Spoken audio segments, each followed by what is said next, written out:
biometric authentication complete. Please state your business.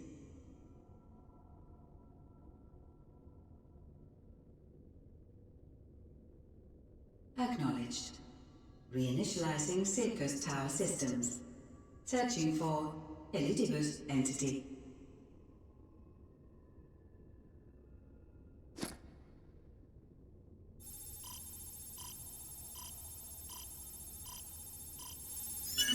Target located in subterranean core power accumulator.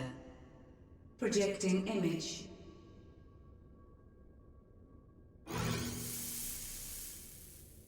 My home. My friends. No more than a dream.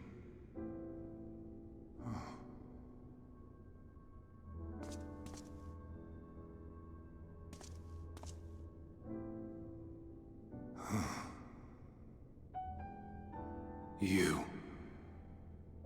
Why have you awakened me? I no longer sense those places beyond, or Lord Zodiark. You must explain all.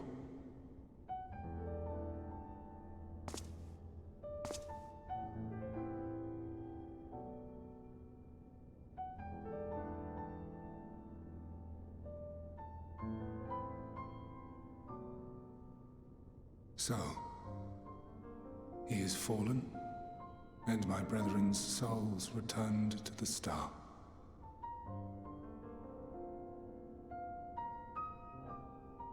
The doom we sacrificed so much to prevent is come again. Old burdens now yours to bear. But if this is Fandaniel's design, then I, as Elidibus, have a duty to fulfill. Your unsolicited act has restored to me some few memories of the convocation. Such knowledge as I have, I will share.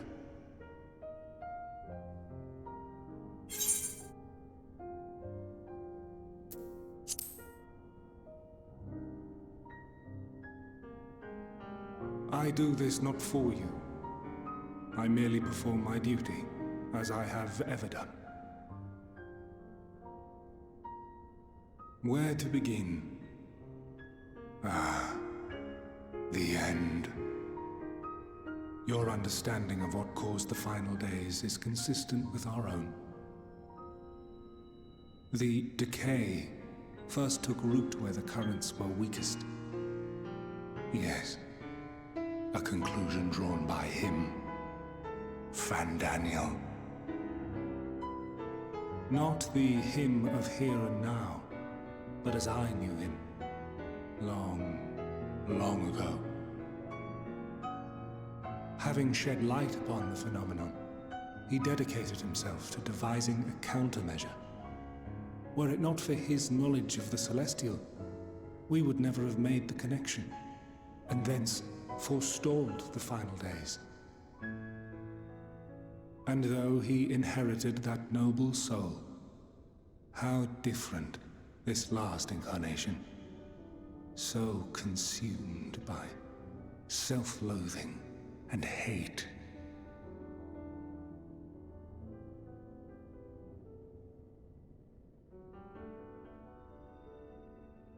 Elpis. Yes, the name is familiar to me. Yet I know it not as a flower, but a place. A testing facility for determining which of our creations were fit to be released into the world. Many worked there, and before joining the convocation and assuming the title of Fandaniel, he was their chief. He was Hermes.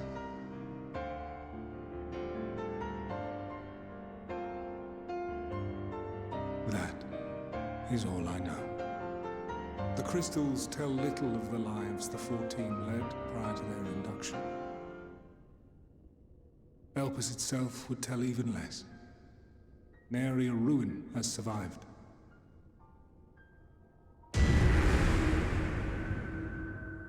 Wait. I saw you there. In Elpis. No. I did not. But I did. I did. A lingering trace of impossibility. And a truth that fills my heart.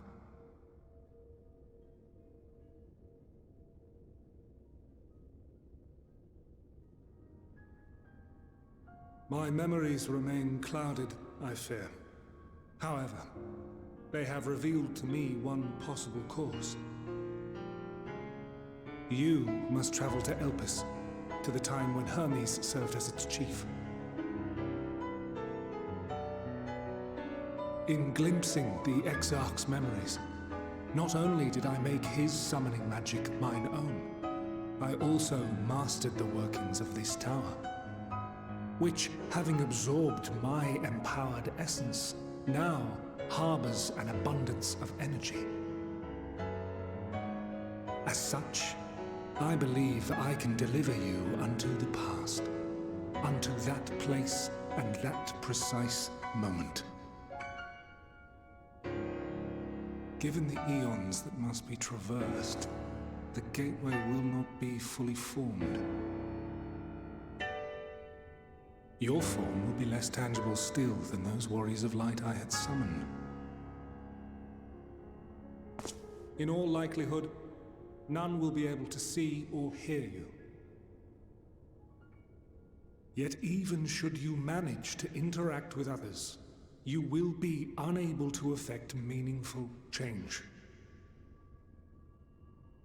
For the reality you wish to save, the reality to which you must return, exists as a result of the final days. You cannot reshape the past to undo the tragedies of the present. Cannot unmake the sorrow and suffering fated to come. In full knowledge of this, will you still entrust your life to your foe and make the journey?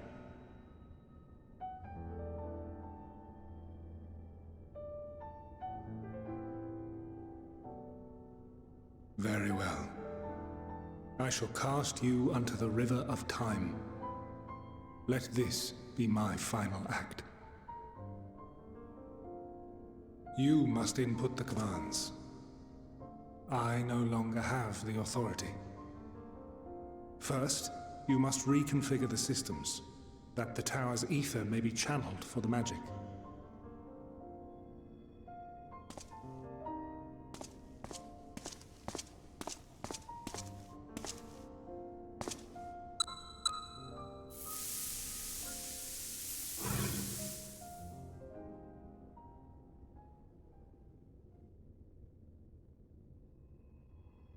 The preparations are complete.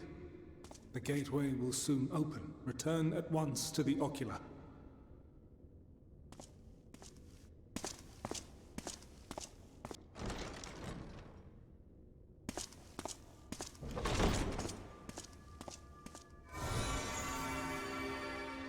All appears to be in order. The ether flows unimpeded.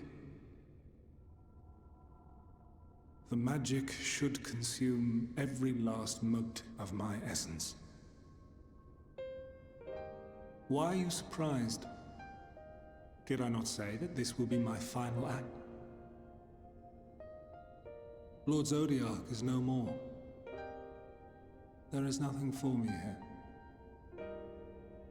The ones I love and long to see again are waiting in that promised land, beyond memory and dream.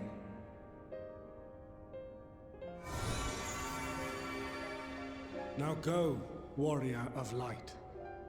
Go, and do not look back.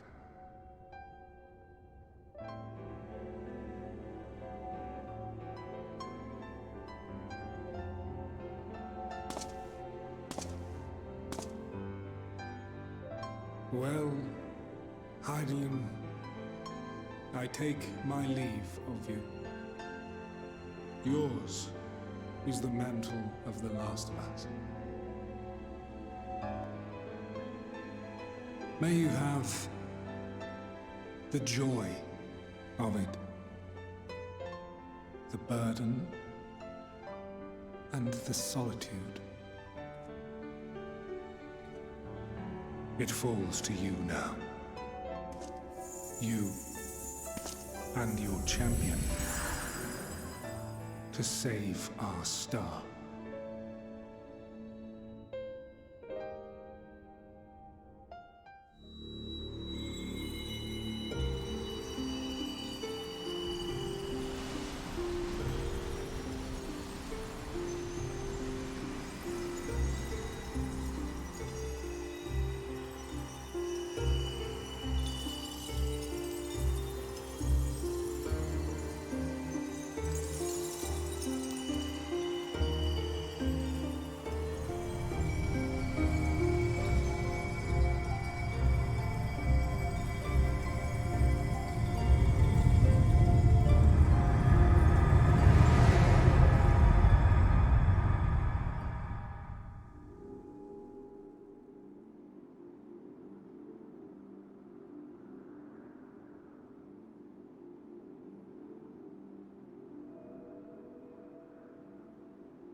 And here we are, Elpis.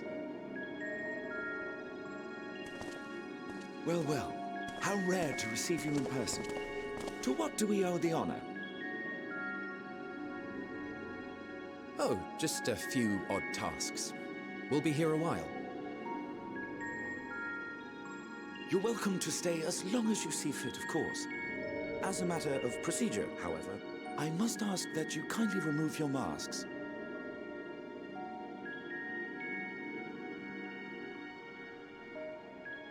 Come now. Is this truly necessary? Surely you can tell who we are. Who you are, perhaps, but I am far less infamous. Regardless, if we do not follow protocol, 'tis our hosts who would be held accountable. So, please, do favor us with your handsome face.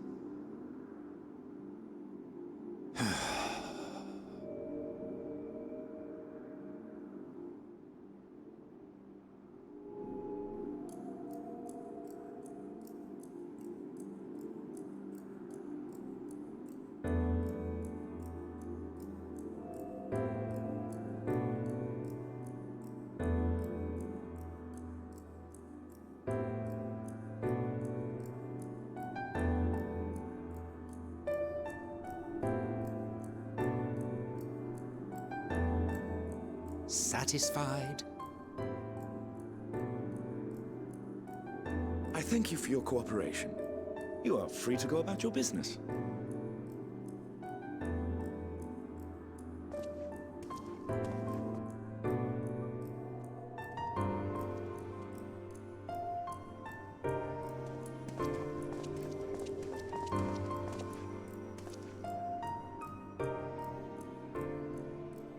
By the by, you see it too, yes?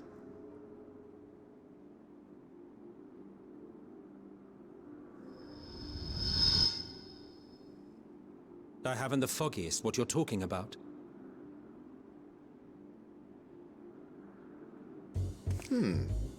That's odd.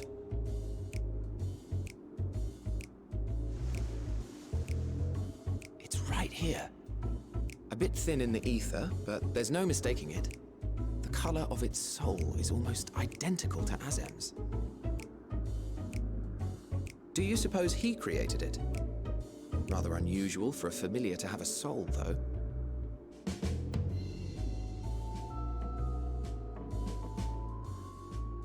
Don't ask me. All I know is that it's trouble. Doubly so if it's his spitting image. So let's leave it be. Come now.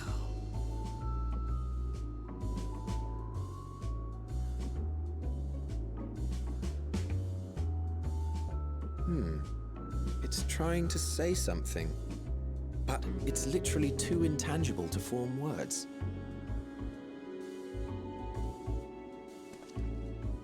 Why don't you give it some ether? Spare a snifter of your bounteous reserves.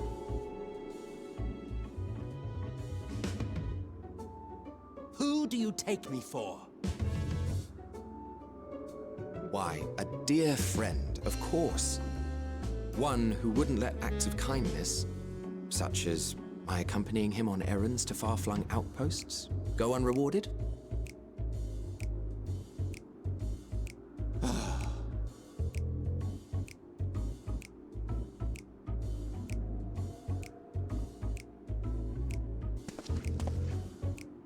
I suggest you close your eyes, or this may be unpleasant.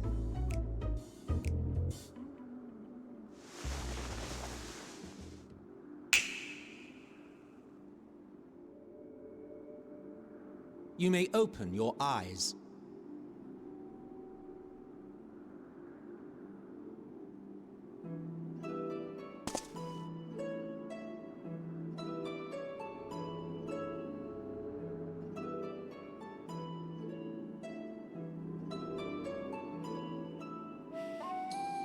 Oh, you even adjusted its size.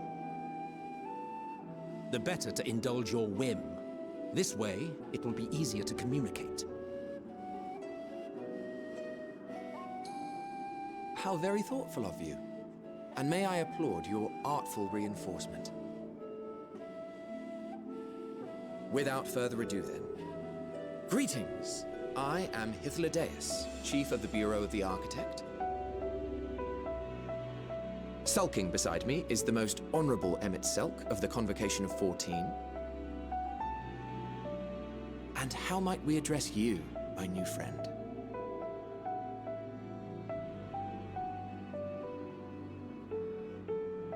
A fine name. And I'm pleased to see you understand our words.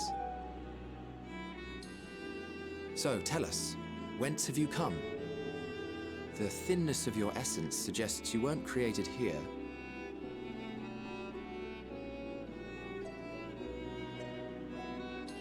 You do not know? Or cannot say? Allow me to ask a different question then. What brings you here?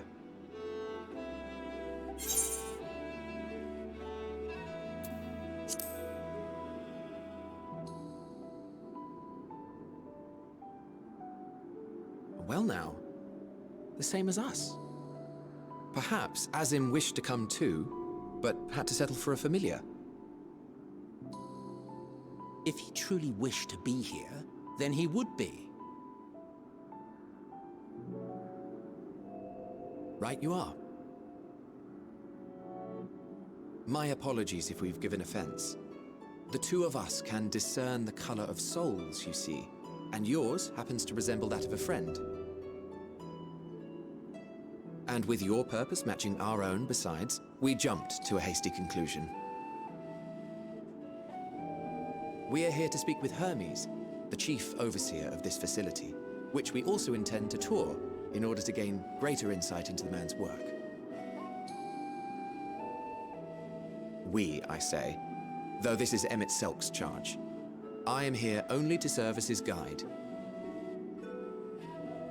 And I should be happy to serve as yours as well, by way of an apology for the misunderstanding. Wait, are you suggesting that we bring it along on official business? This thing we know next to nothing about? If you harbor suspicions, better to keep it close than leave it to its own devices. Wouldn't you agree?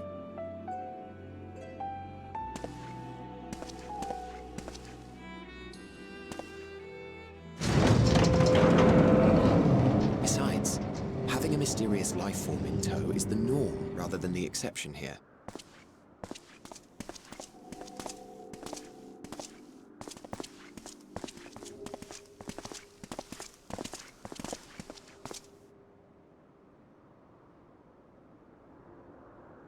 Welcome, my friends, to the testing ground of creation at Heaven's Edge, Elpis.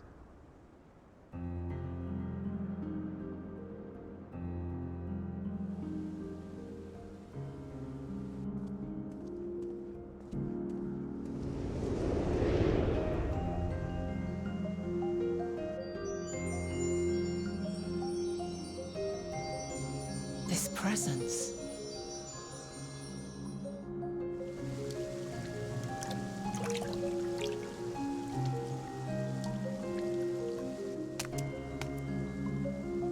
Hermes! Visitors! We have visitors!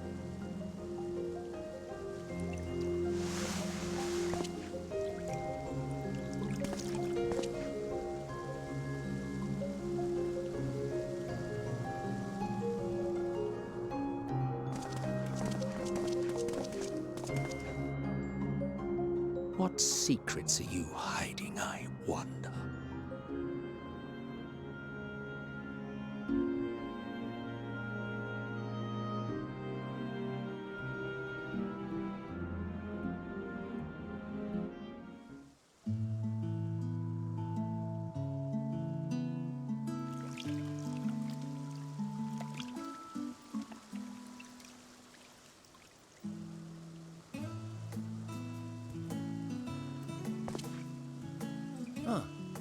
You are...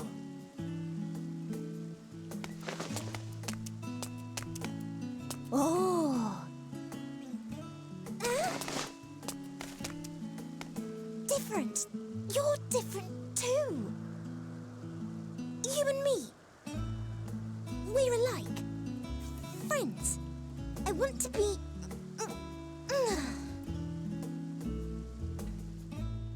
Wait. Please. Wait.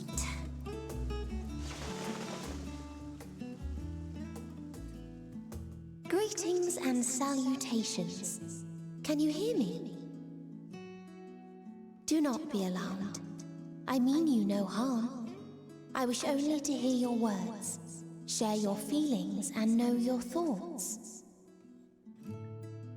May we please be friends?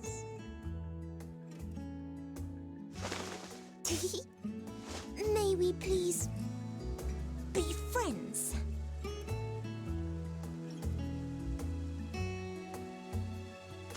Ah, I see you found him.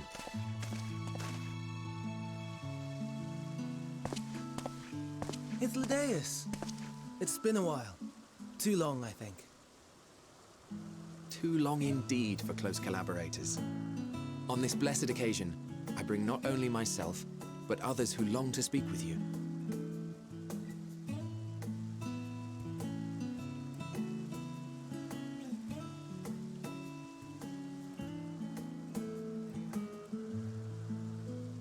You were of the convocation. Emet-Selch at your service. Do I have the honor of addressing Hermes, Chief Overseer of Elpis? You do. You have traveled far for it. Given your facility's purpose, its remote location is something of a necessity. Would that I didn't have to rely upon a guide.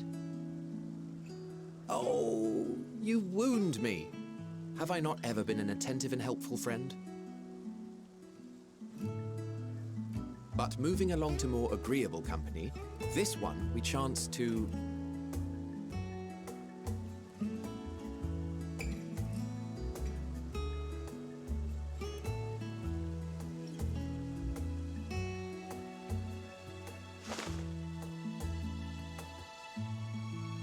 Well, you certainly have her attention. Is she one of yours, Hermes?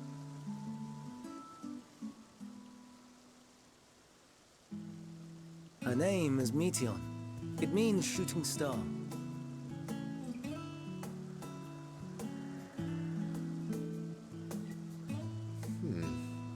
If I may make an observation, her ether is terribly thin. I fear she might dissipate at any moment.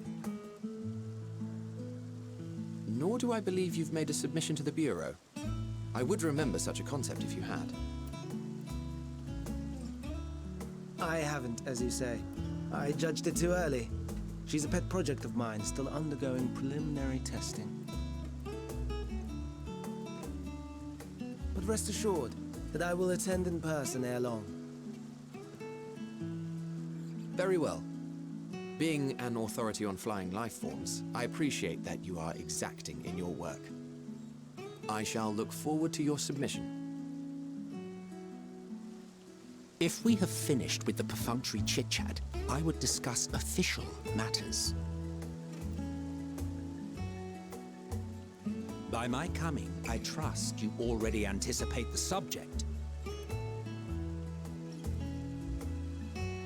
I have an inkling, yes. Please wait to the main building yonder. I shall join you as soon as I've returned these creatures to their homes. What's wrong, Hermes? The Nemestoma is missing.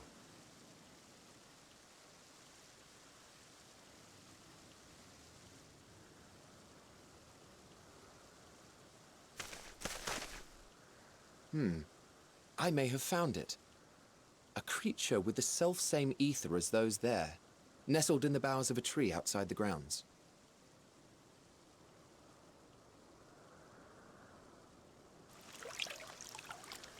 You're saying they can climb, with their sorry excuses for limbs? The fashion has been to imbue aquatic creatures with the power of flight, ever since the words of Meteion created a sky-swimming fish. The Ambistomas too can fly, if only slightly, and they could conceivably climb a tree. Whether they can come down safely, however... Excuse me.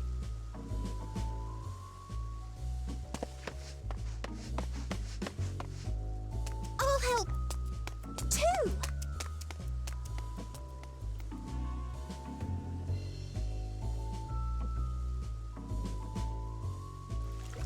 And what are we supposed to do with this lot?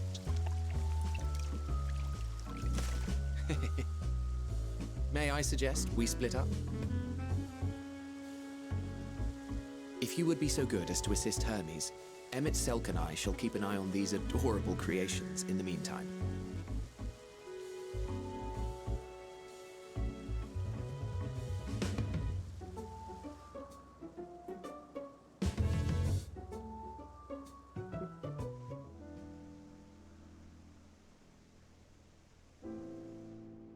This appears to be the place. And here is where we part ways. We will be discussing highly sensitive affairs. Only a select few may be privy to such knowledge, and that does not include someone who cannot or will not divulge their origins.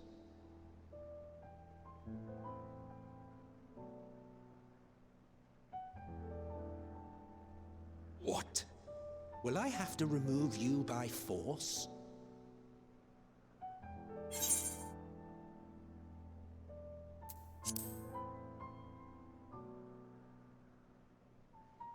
Yes, I'm sure your business with Hermes is quite pressing. You may speak with him to your heart's content after ours is concluded.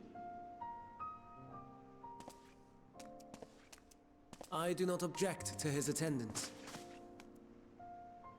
Hermes, this is highly irregular.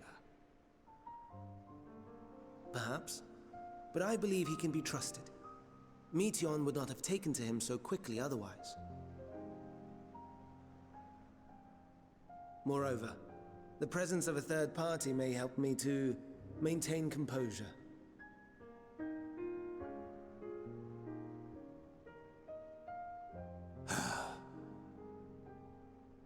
As you wish, then.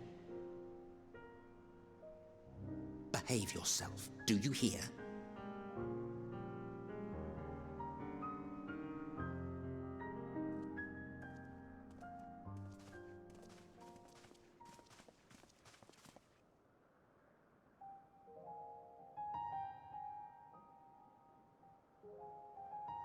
So, it's finally happened, then. Aye. Fandaniel's declared his intention to step down, and named you as his preferred successor.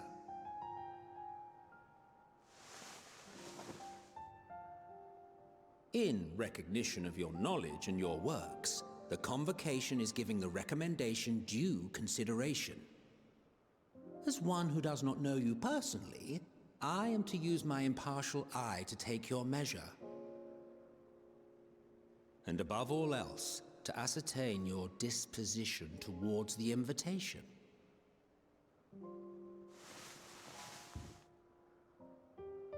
I understand that you and Fandaniel are close. He himself was once chief overseer of Elpis after all. I should not be surprised if you knew before anyone else that he wished to relinquish his office. I did. He told me that when he fulfilled his purpose, he wished to pass the torch to me. A torch you seem none too pleased to accept. Are you so averse to serving on the Convocation?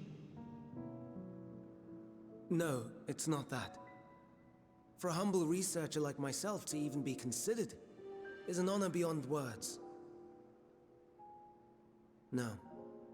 What troubles me, what I struggle to come to terms with, is the very fact that Fandaniel is stepping down. Does this not mean that he will return to the star?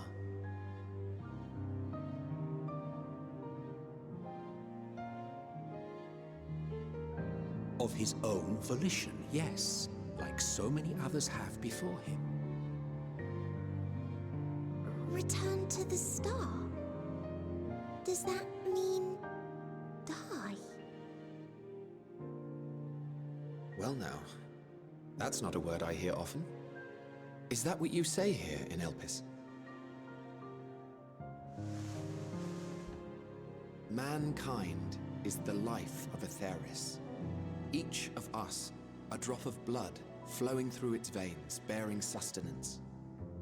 In our finite time upon it, 'tis our duty to make it a better place, that all who call it home, now and in future, may abide in happiness.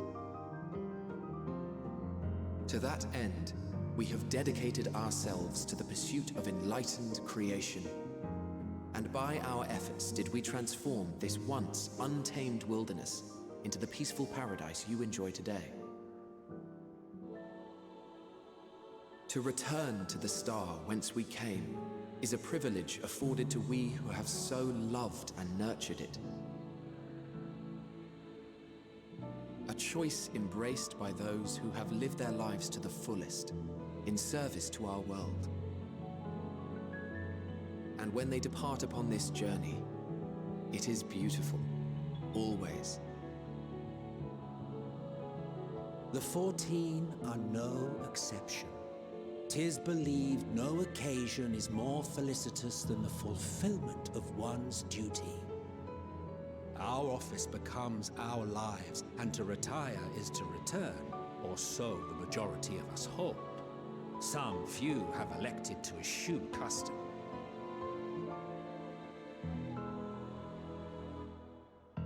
Mayhap you feel Fandaniel's deeds do not warrant his return. Yet you should know his accomplishments as well as any. During his time, he conceived of countless outstanding concepts. And channeling the wealth of experience he attained here in Elpis, he brought forth many new specimens. I know of all this. I do. It's just, I cannot fathom why someone so great and wise, who could still do so much good, would want to end it all.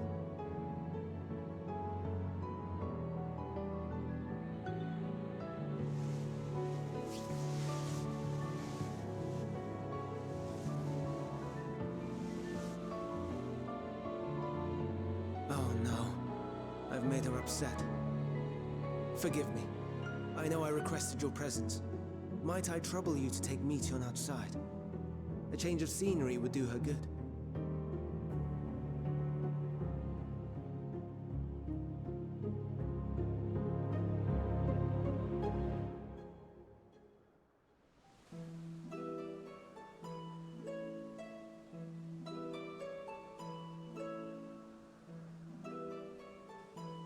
Amazing, is it not? The Ampelos, one of our newest subjects.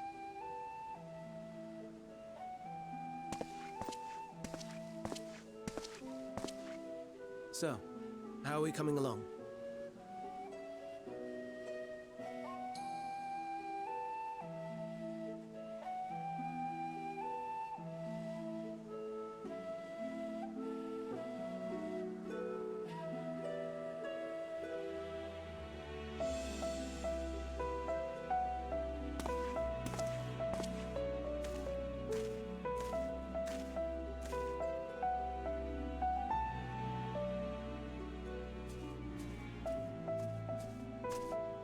This place is Elpis. Those flowers. Elpis. Entelekis. Like me.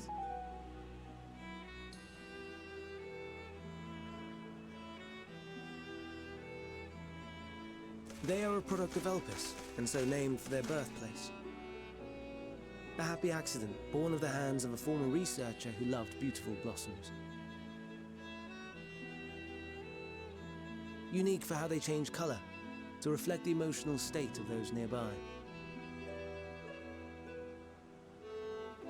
Though be it here or elsewhere, they are seldom seen in any hue save purest white. Reflect the emotional state, you say? By what means do they achieve this? In creation, there exists an energy wholly apart from ether, one driven by emotions. In like manner to how we manipulate ether, this flower is subject to the influence of said energy.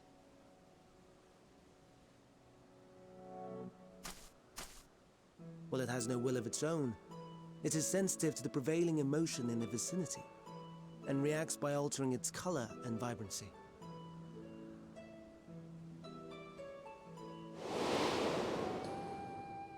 Akasha? It is one of the unseen energies defined by Harnish alchemical theory. Though a gross oversimplification, some describe it as an essence influenced by feeling.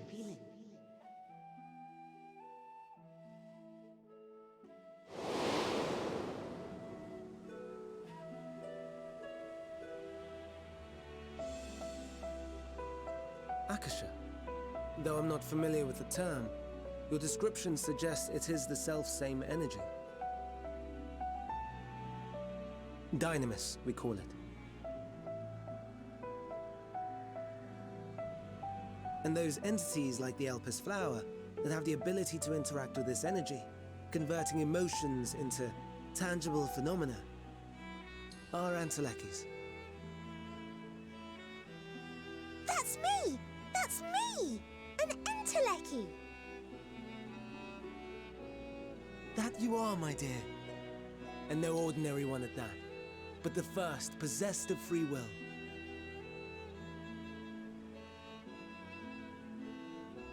Wait! A form of energy other than ether? Dynamis? I've never heard of such a thing. Hardly surprising. Dynamis cannot be seen, much less felt. And though its existence has long been theorized, we had no proof until the flower's serendipitous creation. What's more, Dynamis is far weaker than ether. Under normal circumstances, its effects are drowned out by the latter. On account of which, beings comprised of and reliant upon the ether, like you and I, are unable to make practical use of Dynamis. 'Tis a truly esoteric thing, known to but a select few scholars. Intriguing. Then, given the limitations you described, why create Meteion?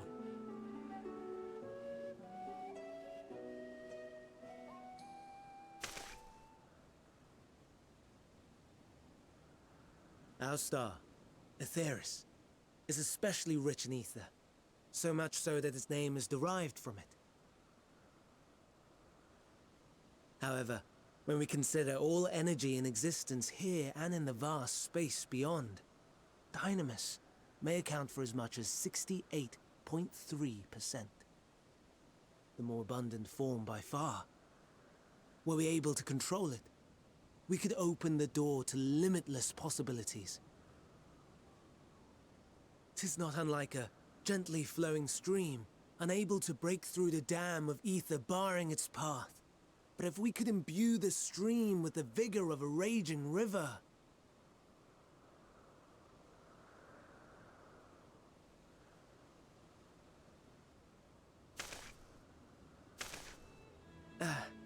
Not that I have such grand ambitions. Nay, I merely wish to create a being that could traverse the great expanse.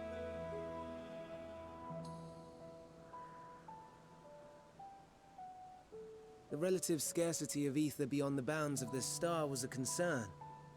And so, I looked to another source of energy by necessity.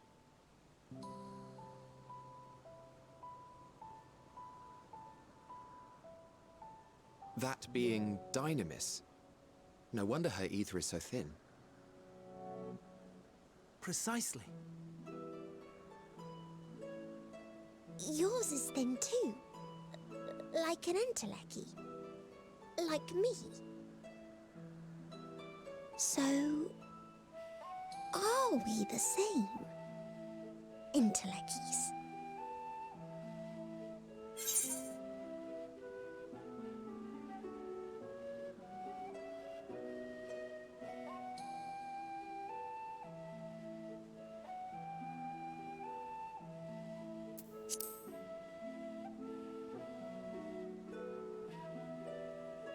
I think not.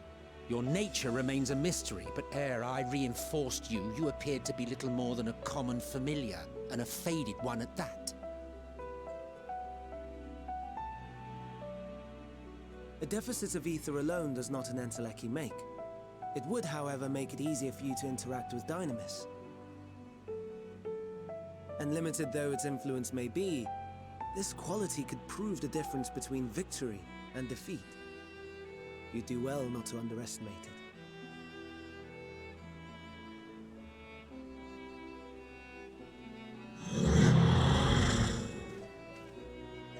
Oh dear. I'd forgotten about the poor fellow. You must excuse me a moment while I go and verify a few more things.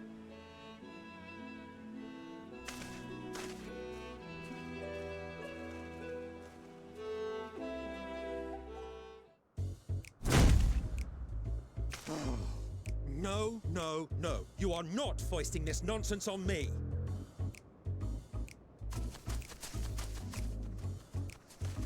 I'm given to understand you have the power to help the Charybdis, and should be quite willing to do so. And so I appeal to your better nature, most benevolent Emet-Selch. Please teach her to fly. Or else Hermes will transform. Right now.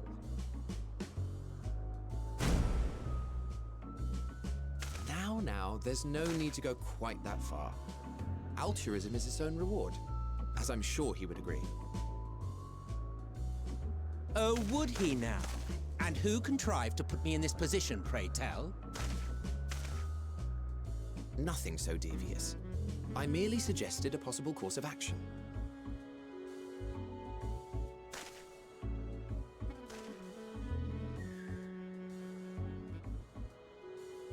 Please, Emet-Selch. Please.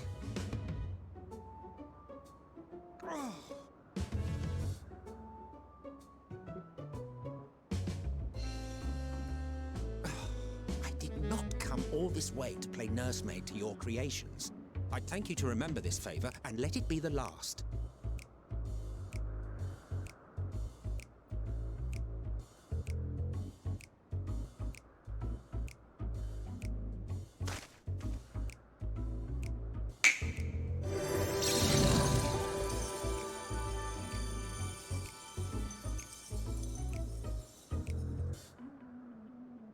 I will aid it once it has taken to the air. It falls to you to shepherd it skyward.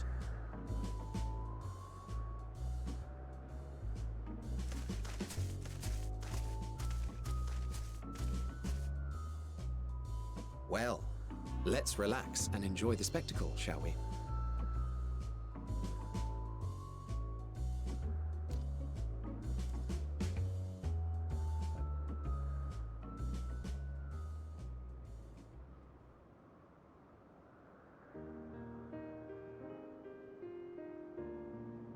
You were wondering why Emet-Selch joined the convocation. Truth be told, he wasn't the first choice for the office. I was, on the strength of my ability to see ether.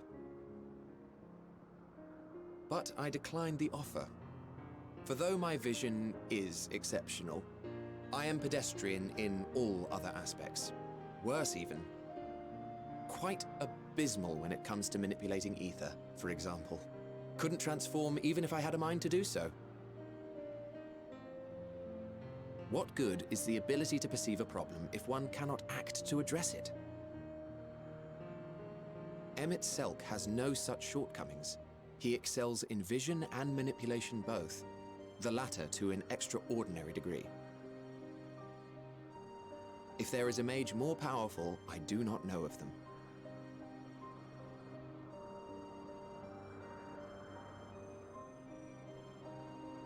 Thus did I recommend him for the office in my stead. And I wasn't the only one, far from it. Countless others vouched for his skill and character. People the world over, to whom he had previously lent a helping hand. Oh, how surprised he was. Claimed he hadn't done anything remarkable for anyone. Modest to a fault. He deserved every bit of acclaim he received. Yet he may well have gone unappreciated were it not for a mutual friend. A singular soul who can't help but involve himself in the business of others. Where he walks, excitement is certain to follow. His antics irritate Emet-Selch to no end, but much of his grumbling stems from genuine concern. When our friend calls, he never fails to answer and lend his talents.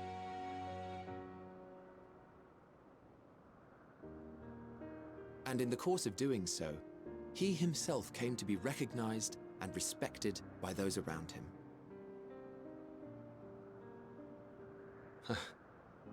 They are truly remarkable individuals, and I'm proud to call them friends.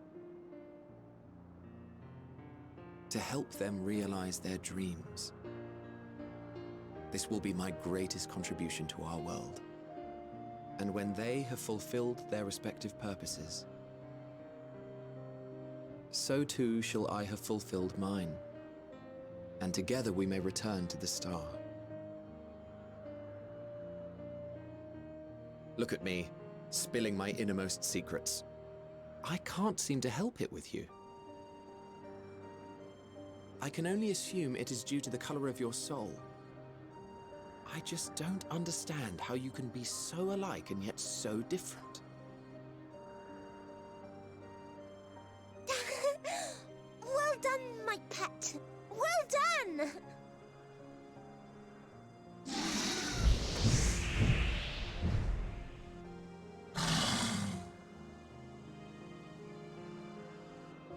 Ah, yes. I dare say the Charybdis will be fine here on. Why don't you go and signal to Emet-Selch? Let him know that his arduous task is at an end.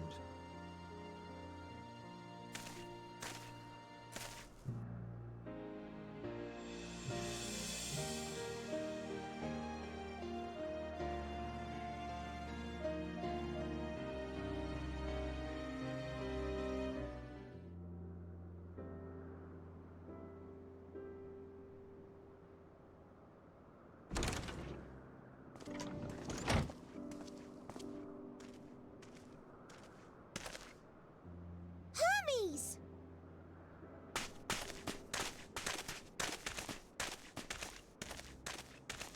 Oh, you were waiting for me.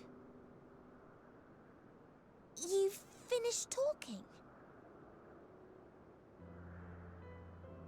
Yes, we've come to a decision. My thanks for keeping Meteion company.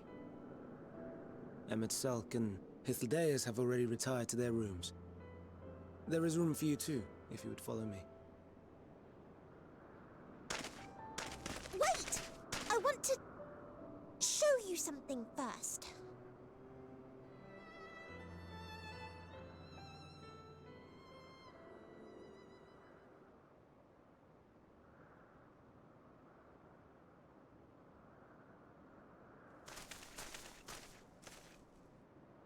Elpis flowers? Go on.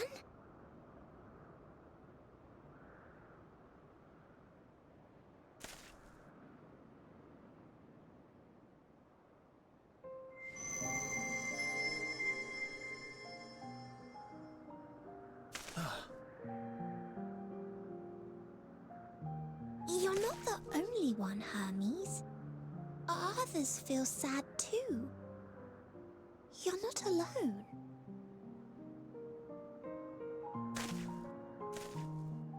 I see Meteion has shared much with you.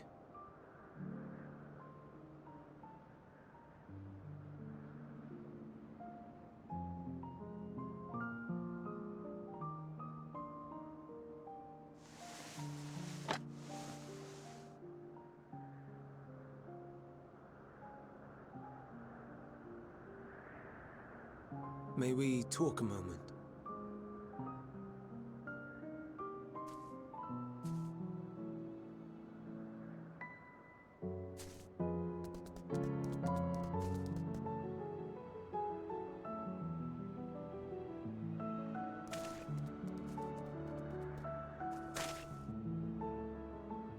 I do not think it wrong that we live for the star, that we strive to make it a better place. And yet, in carrying out my duties here, there are times when I am plagued by doubt. Do you recall what Hydealyn said when we first spoke of my nomination? Death is the privilege of those who have fulfilled their purpose, a choice they embrace of their own free will, and when they depart, it is always beautiful. Perhaps it is, but only for man. Creations that he deems useless are discarded with nary a second thought. Some scarcely born into the world, afforded a handful of breaths before life and potential are abruptly extinguished. We make an effort to spare them the pain, but they sense what awaits. Rage and anguish and cower and fear. And it is not beautiful. Yet no one cares. No one. So fixated are we upon the duty that we do not pause to question the method. Pain and suffering, confusion and despair, writ plain in the eyes of those poor creatures. Yet no one sees. We turn a blind eye and carry on in blissful ignorance. Not amiss. And always, always the blossoms shine pure and white. A contradiction so blatant I could scream, want to scream. How can you all accept this aberration? Then I wonder, am I the aberration for thinking thus? And I am filled with dread. But now I know I'm not alone. Not the only one for whom the flowers weep.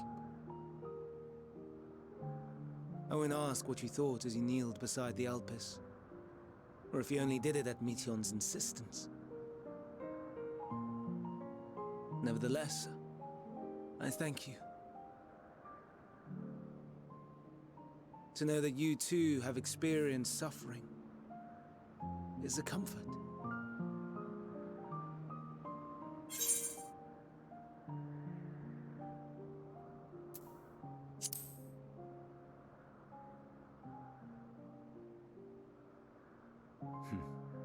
To so willingly lend an ear to ease my burden, you are a strange one.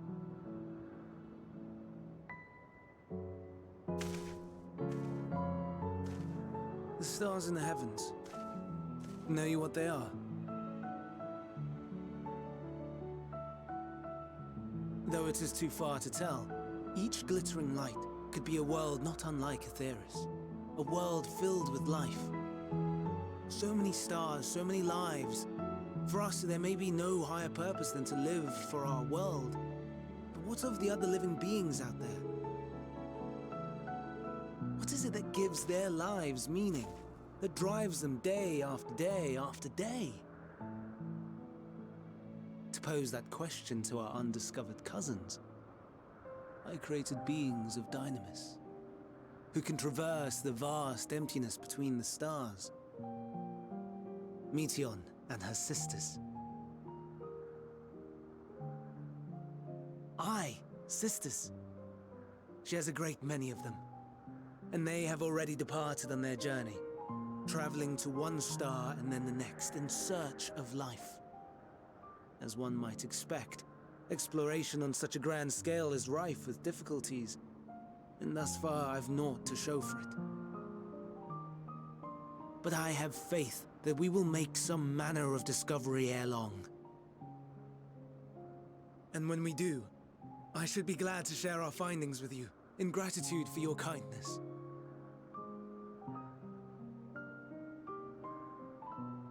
It's getting rather late. We had best find our beds. It would not do for both of us to be sleep-deprived on the morrow. Come, Meteion. Let us head back. All right!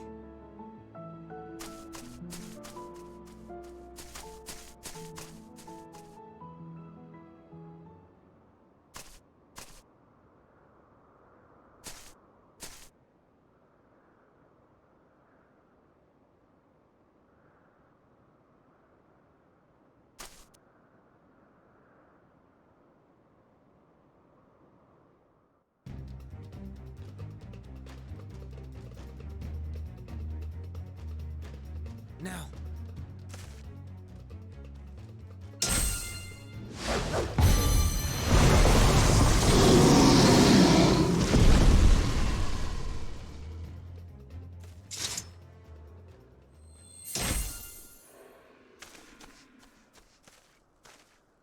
Oh. Forgive me. Please, forgive me. May you and your kin find peace. Wherever your souls may drift in the underworld, may you find tranquil seas.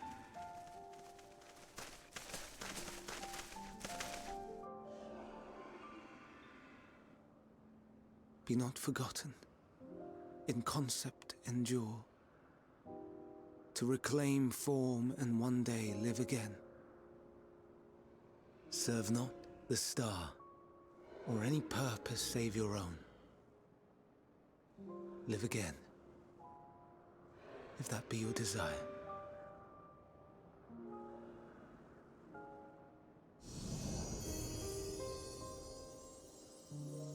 Hate, if that be your want. We are worthy.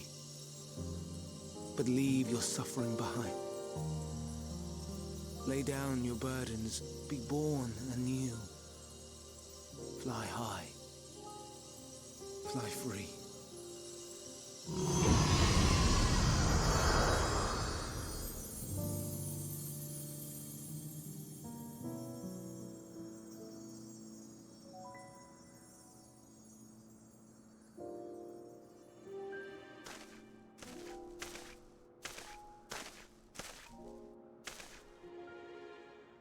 Join the convocation, Hermes.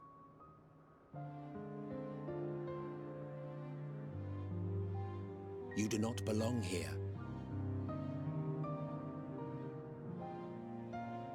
Leave to replace another. To be replaced. It changes nothing. Tell me, do you think it right that we sacrifice all these lives for the sake of the star? And when the star has reached perfection, what then? If all who are satisfied choose to die, shall we all die in satisfaction?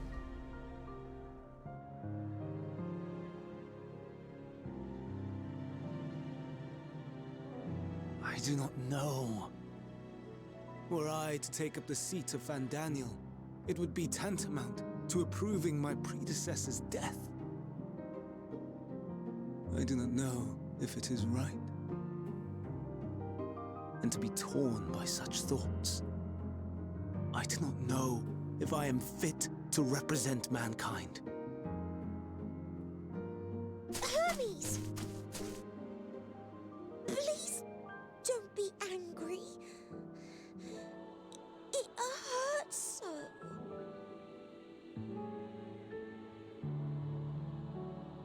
Forgive me. If you would still consider me in spite of everything, I beg some time to gather my thoughts. Meanwhile, Hydealyn, I fear I must trouble you to attend to the others. 'Tis no trouble at all. Take as long as you require.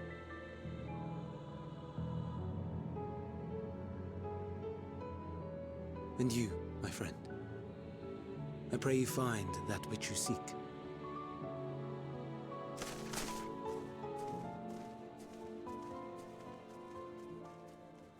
I expect we have some few matters to discuss. Shall we return to the 12 Wonders for a time? Aye.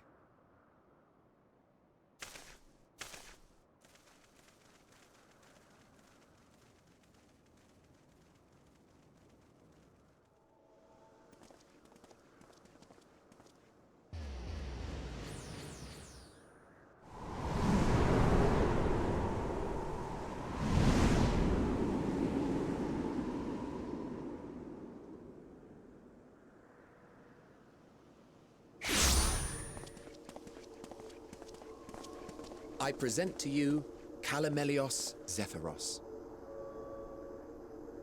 Here you will find a number of testing facilities, as well as the observation hub of Poiton Oikos. Right then. Let's begin by...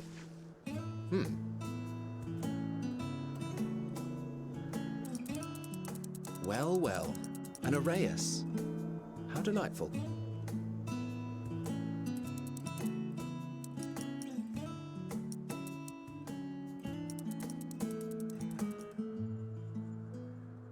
And what, pray tell, is that? Ah, that's a new species of shark. We approved the concept but a few days ago. Sharks are among the most popular sea creatures. Rare is the day when someone does not submit a new concept. At first, they were largely orthodox, consideration given to such things as size and environmental impact. And then a whimsical someone thought to bestow it with flight, another superior intelligence. And then the floodgates burst. Concepts with multiple heads, or arms and legs, and so on and so forth. It was getting absurd. A part of me wanted to tell them to go away and find something else to create, but I couldn't deny their passion. Here we are.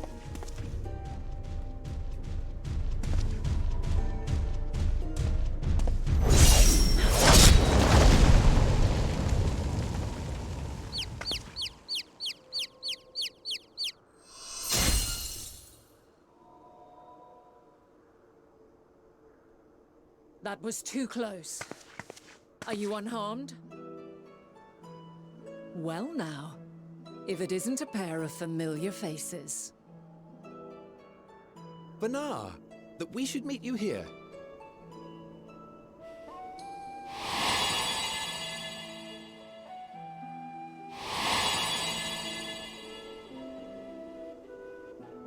As I mentioned earlier, the better part of the convocation holds that when we retire is when we return to the star.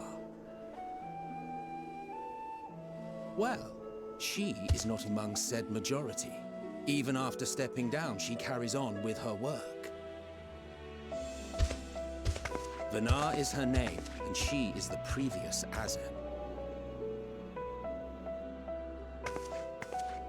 It has been a while, Hydealyn. You look well.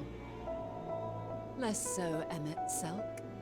I dare say the lines upon your brow have both deepened and doubled in number. A shame for one so young. You must make an effort to frown less often.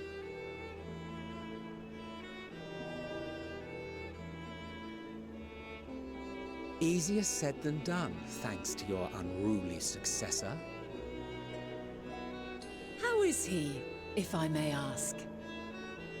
Incorrigible as ever. Rushed headlong into a volcano on the brink of eruption just the other day.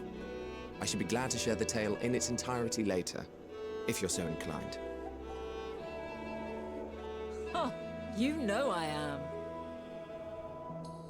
Now then, you are?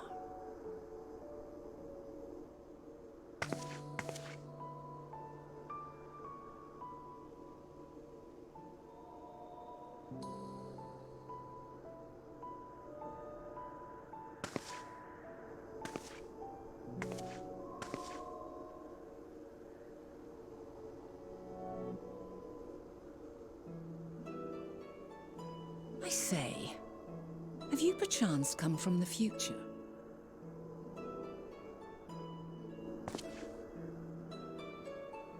I do not believe we have ever met, yet I sense my magic upon you. Therefore, if I wove the enchantment, I could only have done so at a later point in time.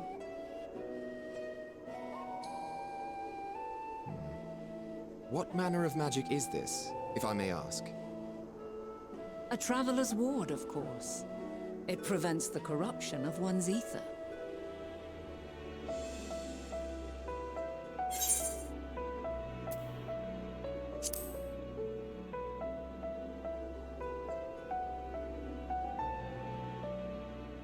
I see you are not ignorant to its presence.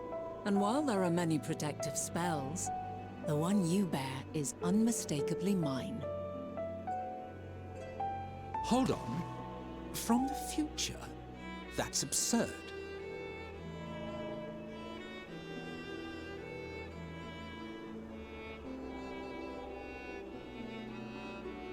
What is it? Are you unable to speak of the matter?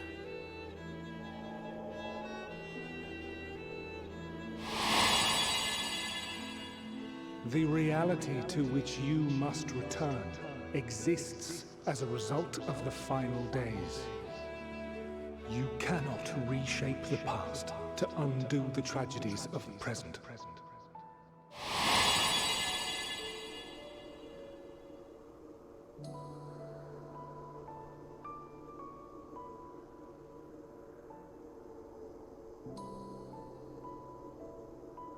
So, your actions here will not change your history, but they may yet affect the course of ours.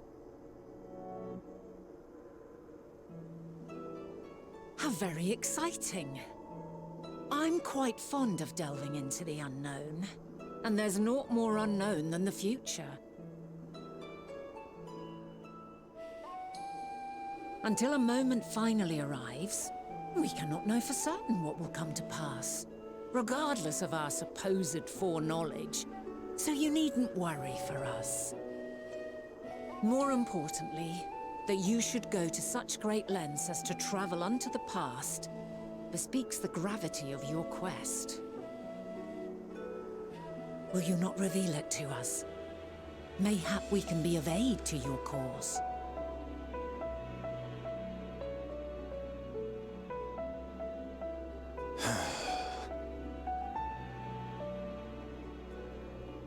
If this is true, then you've been keeping quite the secret to yourself. As a representative of the Convocation, I will hear it all. Your identity, purpose, everything.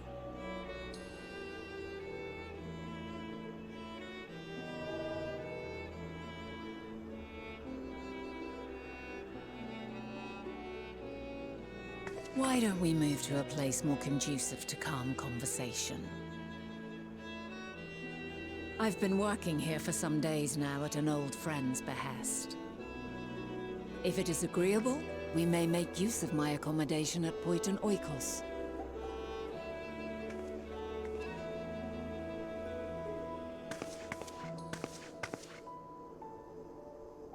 We were meant to meet.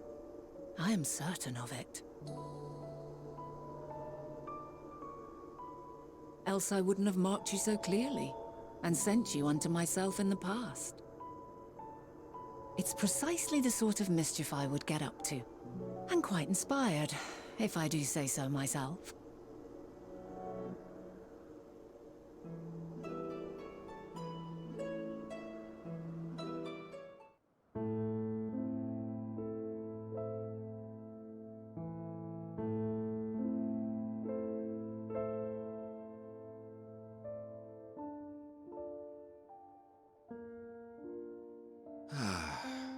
A wonderful aroma. I feel more relaxed already.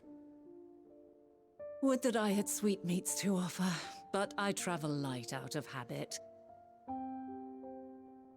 There's plenty of hot water though, so please have as much tea as you like. Now then, will you tell us your tale?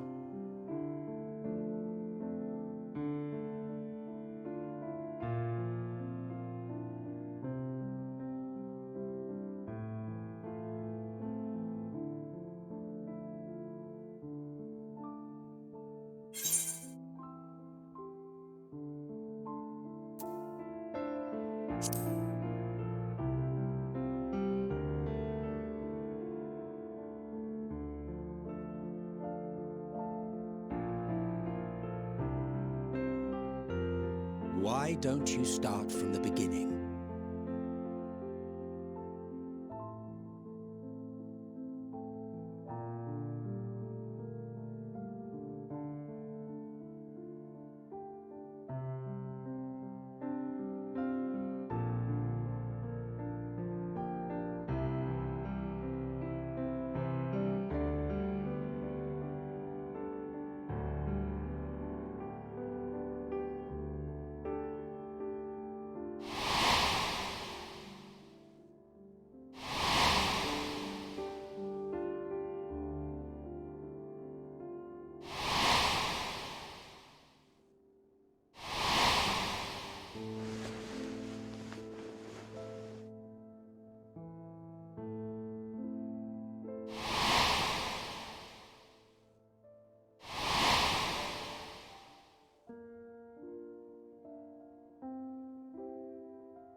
Preposterous. Utterly preposterous. While not the words I would have chosen, I too have my doubts. Much of it borders on the incredulous. What of you, Venat?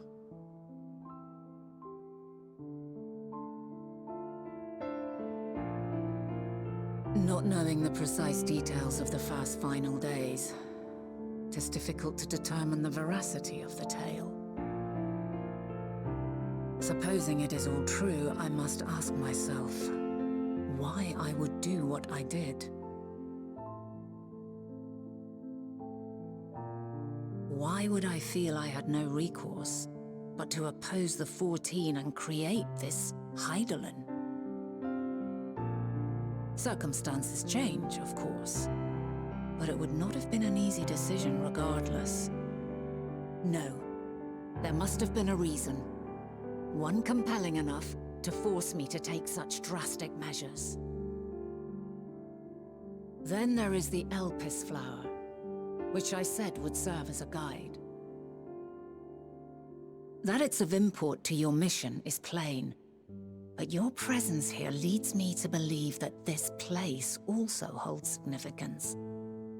But what could it be? What are we meant to accomplish? Might it not be simply thus? In the future whence he came, the final days could not be averted. Mankind has no choice but to flee the star. By alerting us to that eventuality, perhaps you wish to pave the way for other futures.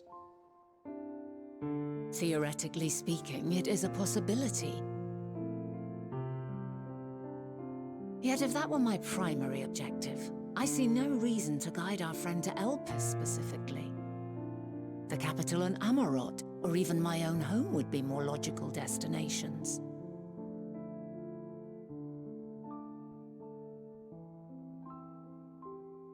True, true. I note also that Hydealyn did not specify a point in time to which he must return. By this, it may be inferred that it was not critical that we should meet. Alternately, she had reason to believe that our paths would converge, coincidental though it may seem. This is quite a puzzle, and we do not have all the pieces. Hardly any, but we do have one immutable fact. If the final days are indeed as described, they will bring death to all that I hold dear. Yet despite being afforded long years of preparation, the only provisions I could make were for flight. Nay, my first and foremost endeavor would be to find a way to forestall the coming doom. Given that even the 14 failed, mayhap you deemed it impossible. Nothing is impossible. This I have always believed. And if Hydealyn is indeed me, she would believe the same. Listen to yourself. Are you seriously entertaining the notion that you are a messianic figure in some far-fetched tale?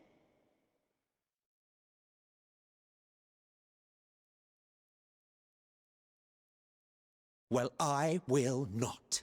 I refuse to accept that our world could be undone by some unforeseen calamity. I also take offense to my portrayal as a megalomaniacal madman. To sacrifice oneself for the star is a noble act, and I would hold those who gave themselves to this Zodiark in the highest esteem.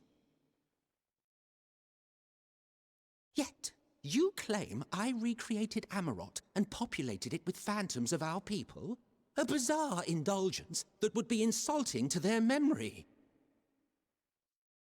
Worse still, I even invited you there. Literally invited my own downfall. Why would I do something so idiotic and inexplicable?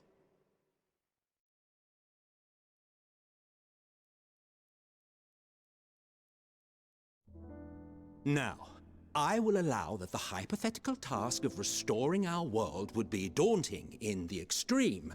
The thought of having to bear such a burden for 1,000 lives horrifies me. But I would never forsake my duty. I would never forsake my brethren.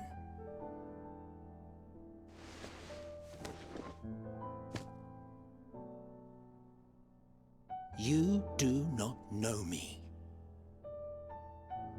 I've had my fill of your fiction. I will return to my duty, and you will not bother me again.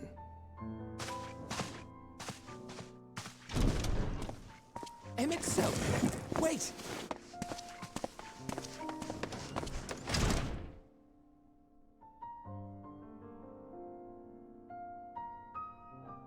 You've seen much of Elpis already. If you have any observations to share, I should like to hear them.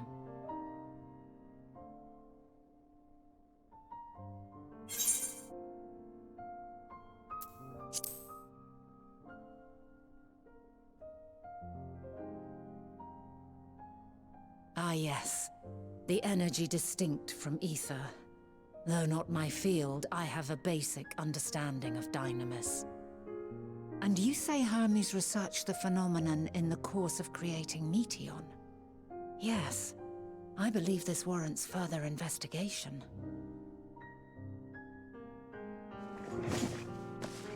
With that settled, it is time for action. The missing pieces of the puzzle are here, I'm certain of it. And when you find them, the picture my future self has painted will be complete, and you will have your answer. And suffice it to say, I will aid you in your quest.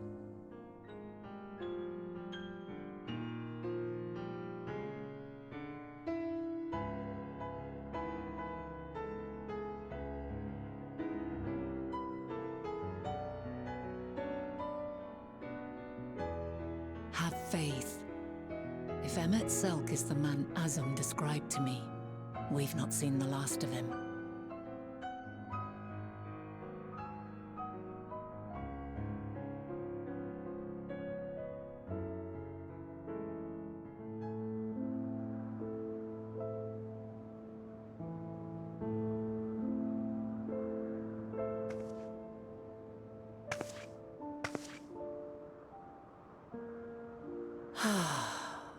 A delightful breeze and a breathtaking view.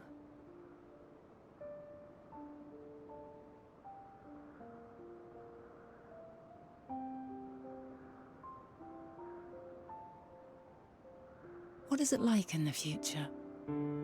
Is the world still a beautiful place?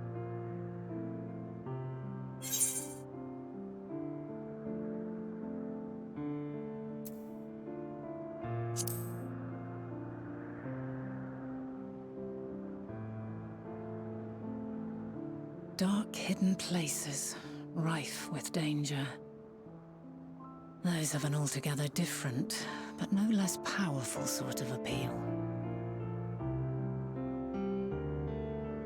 While we wait, will you not tell me about your adventures? Well, not the portentous events which led you here, but the simple delights all your own. By learning about the future world, I may gain insight into future me's plans. But more than that, I have an interest simply as a fellow traveler. Short of going somewhere oneself, there's naught more stirring than hearing another's account.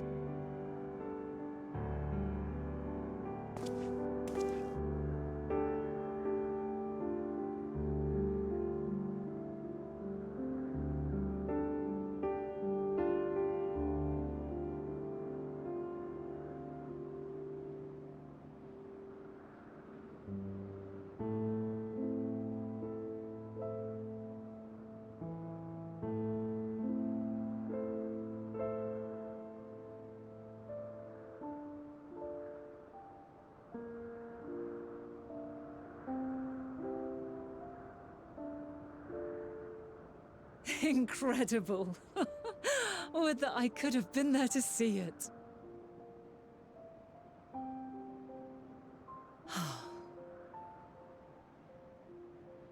Yours is a harsh and unforgiving world. Yet in spite of this, your brethren hold fast to their virtue.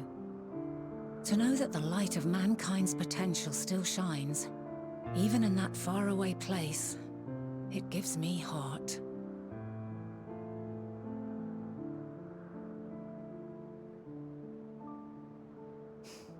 Thank you for regaling me with your tales. I will treasure every word.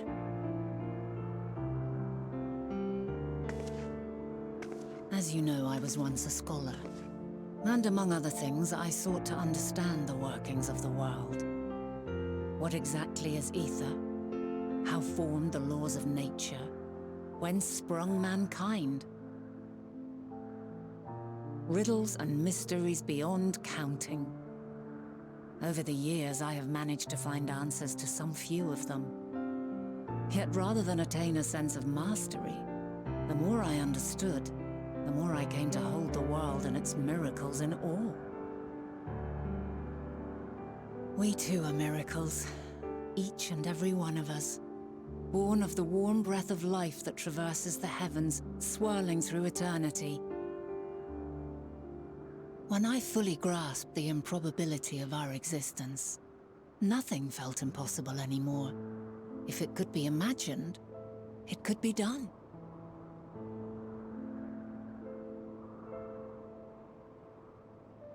A passion swelled within me, an epiphany dispelling all preconceptions of what was natural and true, and a presence without, immense yet intimate, Fate, perhaps, holding us in its tender embrace. As reassuring as it was intimidating, how keenly aware I became of creation's fragility, built as it is upon precarious happenstance.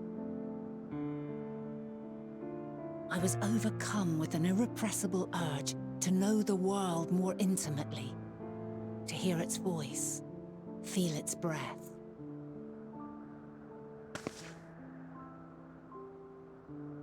I ventured forth on a journey that very day, so very long ago now.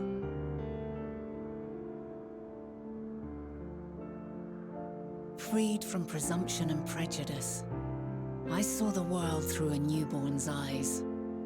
Everything fresh and new, and so beautiful. Lands that stretched on forever. Skies one could drown in. The heartbeat of nature, silent yet strong. And amidst it all a people, beacons of light and life. Laughter that warmed my heart like naught else before. They are my meaning, and my purpose, my love. And so long as they need help, I cannot return to the star. Perhaps my future self is still waiting for it. The moment she can let go and walk unto the end. Safe in the knowledge that man will find his own way.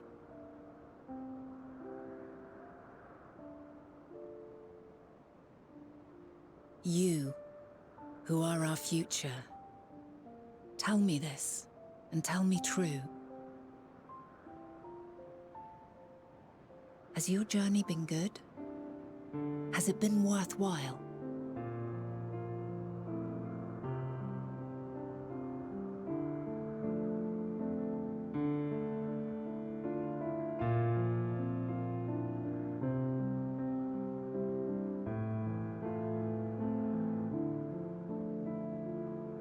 Pray forgive my lateness. My observation subject was rather irritable, and it took a while to settle it down. No need to apologize. Your work takes precedence. Besides, we had a pleasant conversation in the meantime. You're too kind. Now then, I'm told you wished to ask me some questions. Indeed. I've an interest in one of Hermes' creations. Meteion. You witnessed a host of them take flight, yes? Oh, that! Yes, yes, I did. 'Twas in the dark of the morn. I'd left the Thalassai after nocturnal observation. As I walked along, I spied a bright light climbing high into the southeastern skies. Then, in an instant, it was gone. Like a shooting star, only rising rather than falling. But then another shot up, then another, and another. Intrigued, I made my way to the edge to investigate. And who should I spy on an isle to the south but Hermes and Meteion, the Meteion, rather.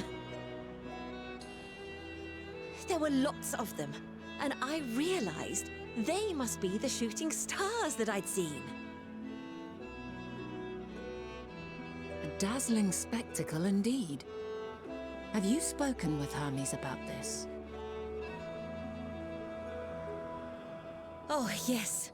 The sight left such an impression on me that I approached him about his mystery project the very next day. Alas, he said that he couldn't reveal anything just yet, that he needed to conduct further tests.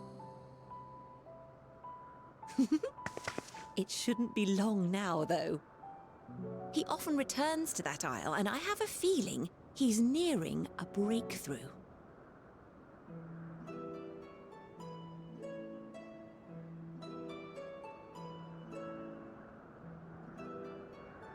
Splendid. We are likewise eager for the details. Well, that is all we wish to ask.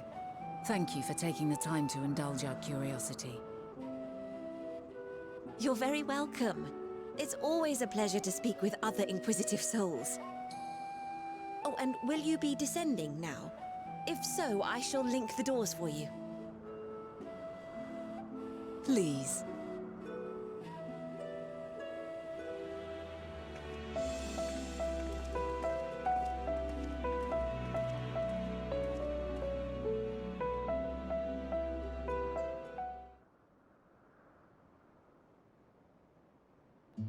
Twas my intent to finish it, but clearly I underestimated you.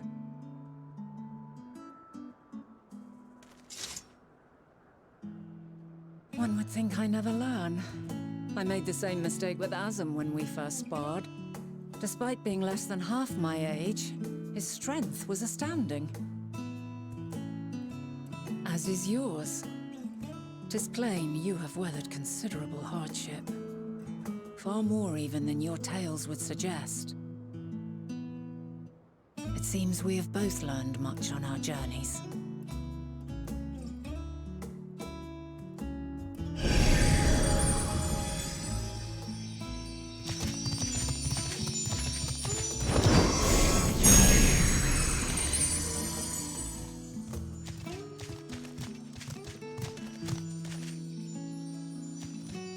Well now, I dare say he has warmed to you. A boon to be sure. He never forgets his favorites, and is ever eager to come to their aid.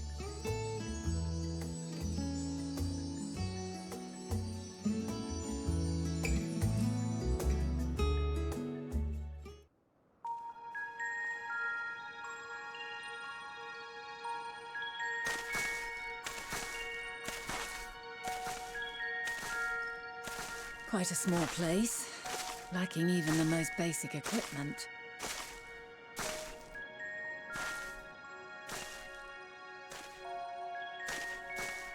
The present may yield no clues, but we may yet try perusing the past. Have you done this before?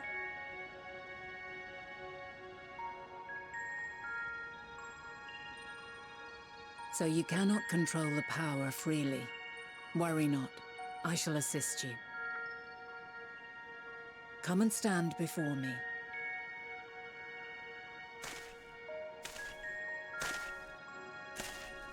There are two ways to see the past. The first entails peering through the walls of the soul in the moment a subject is recalling a memory. The second requires no subject, and is instead a process of piecing together an event from ripples left in the ambient ether. As memories are etched upon the ether of the soul, so too are they etched upon the ether of the world. In this way can history be preserved. Such memories are given to fading, however, and can prove challenging to visit. But come, let us try. Close your eyes.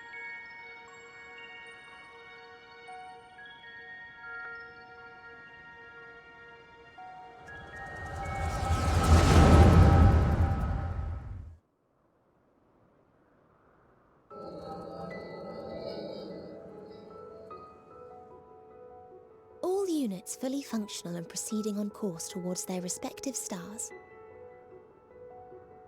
Estimated time to completion of survey is 108 cycles. End of status report. Severing connection with shared consciousness.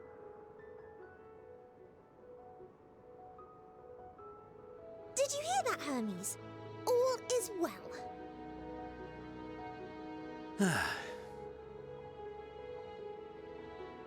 Yes. Good tidings at long last.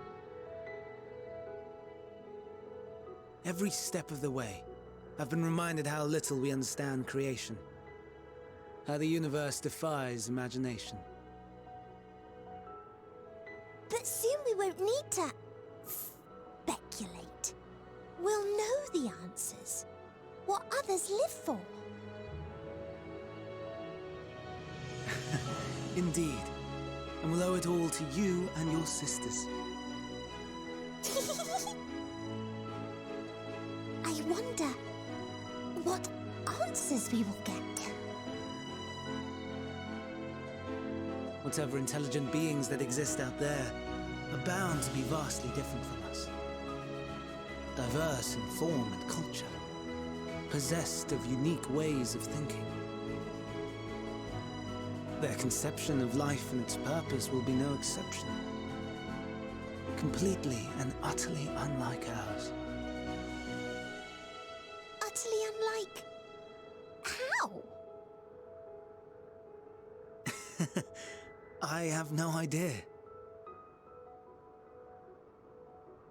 Yet whatever answers we receive, I will not dismiss them out of hand.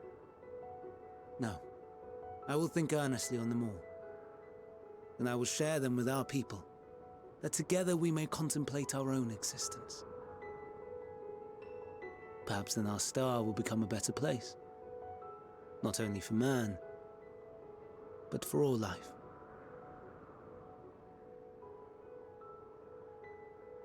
Meteion, though I gave you wings to soar the heavens, I did not teach you how to walk the earth. So loath was I to bind another living being. In the course of your long journey, you will learn from those you meet, learn to walk and run and so much more. And when you return, older and wiser, we will have a celebration to mark your homecoming and coming of age both. Will there be apples? Covered in syrup? And how are you supposed to eat them? Rather than food, perhaps...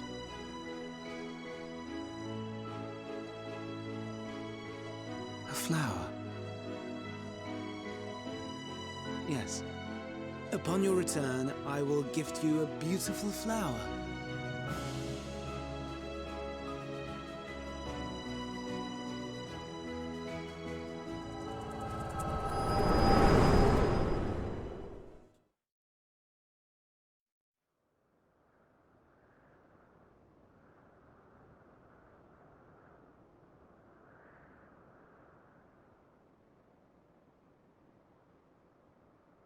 So, what is your opinion?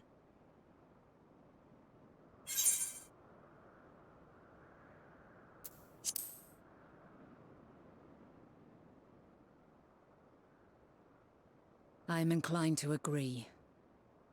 As we had suspected, the two are somehow involved.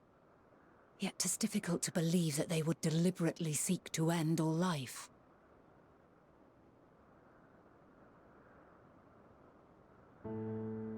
In light of this,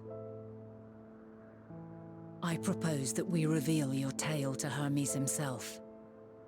If he does not wish for the final days, as we believe, he may well join us in pursuing a solution.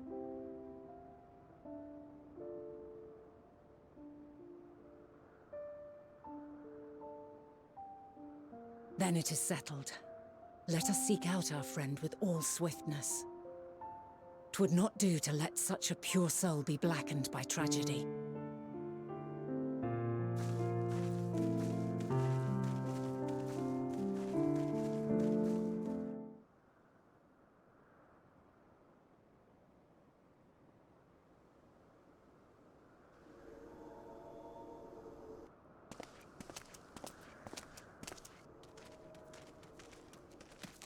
My apologies for keeping you waiting. I understand there is a matter you wish to discuss. Aye. A matter of the utmost gravity. If one can suspend disbelief. Go on then. Tell him what you told us. Who you are and why you came.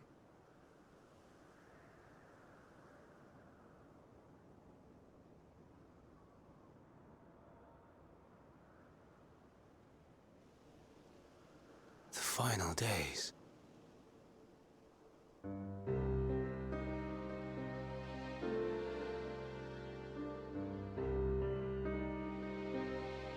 The phenomena observed during these star-encompassing calamities is likely the product of a dynamis reaction. And none is more versed in the applications of this energy than you, Hermes. I must stress that we do not believe you would desire such destruction. We come not to lodge accusations, but to beg your wisdom. And so, distressing though the exercise may be, I ask that you share with us your opinion on the matter, on the assumption that our visitor's tale is true. Even you, Venat.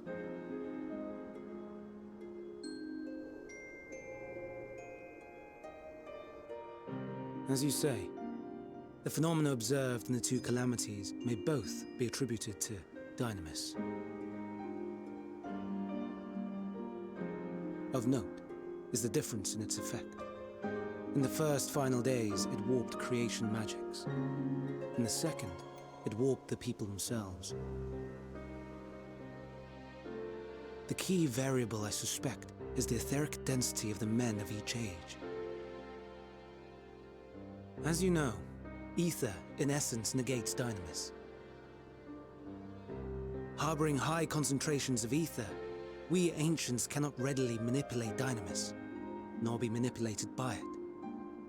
Therefore, rather than ourselves, the calamity affected our magics.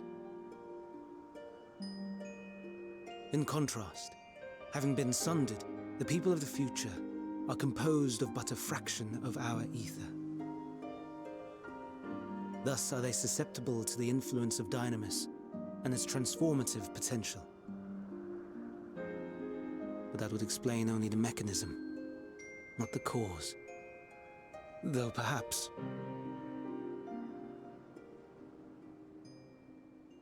What is it? Even should it be a hypothesis, we would hear it.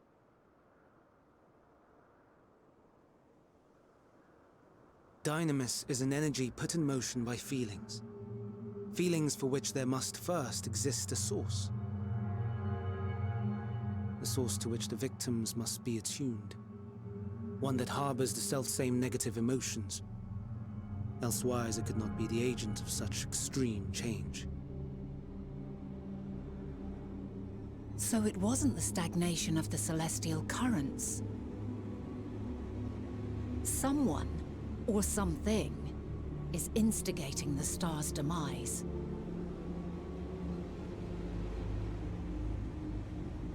So, we've a villain on our hands after all. Any idea who or what it could be? The celestial currents comprise the outermost layer of the star's ether, encasing it like a protective sphere. According to your tale, it was where the currents were weakest that the phenomena first manifested. If the inciting factor came from without Ktisis, then its effects would first be seen in those locations.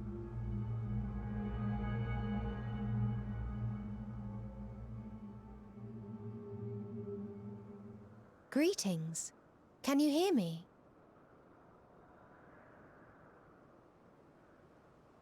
Do not be alarmed. I mean you no harm. I wish only to hear your words, share your feelings, know your thoughts. May we please be friends? Meteion. What is it? Executing scheduled task, suspending individual self and connecting to shared consciousness. Connection established. Commencing status report.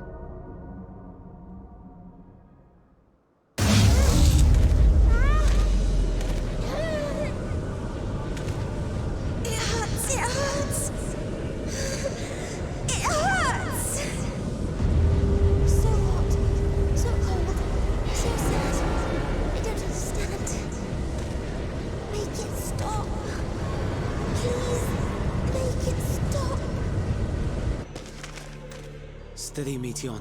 Steady. So scared. So lonely. The pain. It That's too much!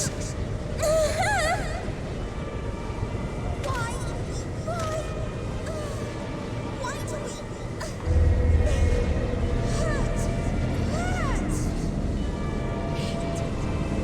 hurt?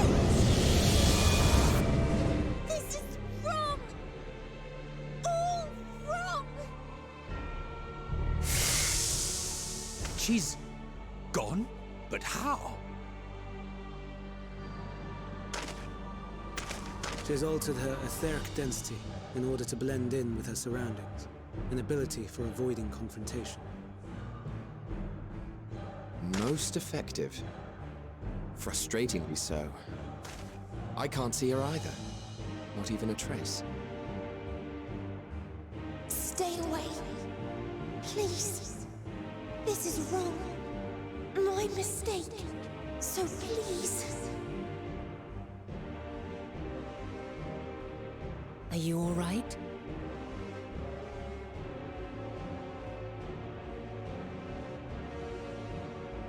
In your mind? No. We only heard her speak the instant before she vanished. Of course. When communicating without words, Meteion also employs dynamis.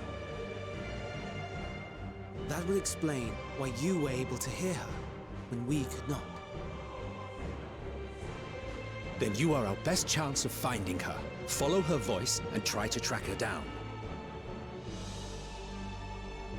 Hindered though we may be, let us split up and search as well.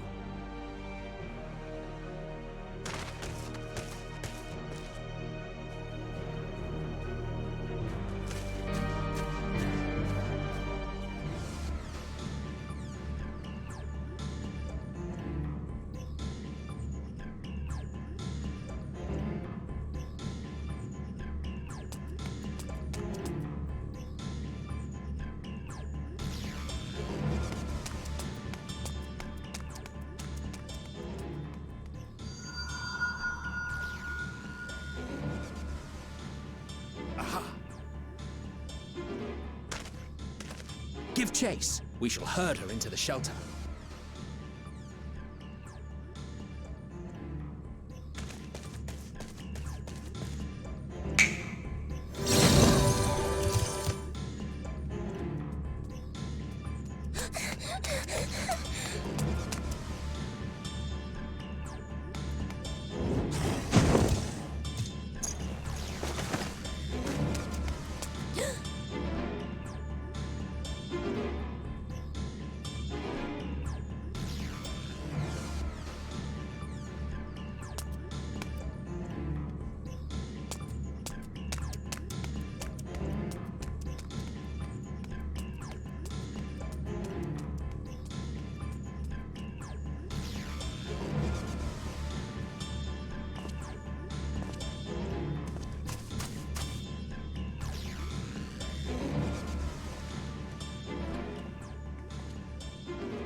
Please, Meteion.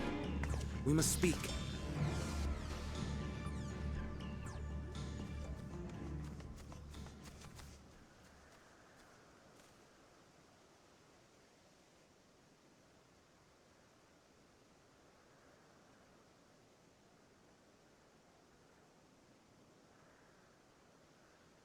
I'm sorry, Hermes. I'm so sorry.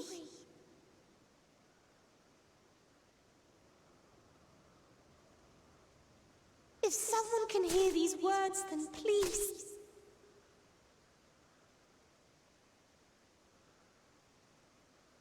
Please protect them. Protect them all.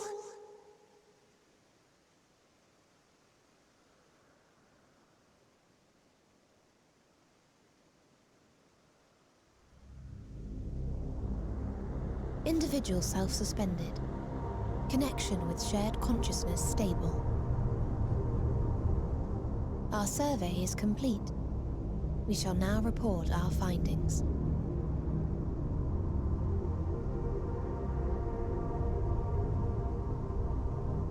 All units safely arrived at their respective destinations. Seeking answers to Hermes' question, we attempted to make contact with the intelligent denizens of each star. Results are as follows, in order of numerical code. Enna. Traces of civilization found. Structures believed to have served as domiciles. No extant life forms detected.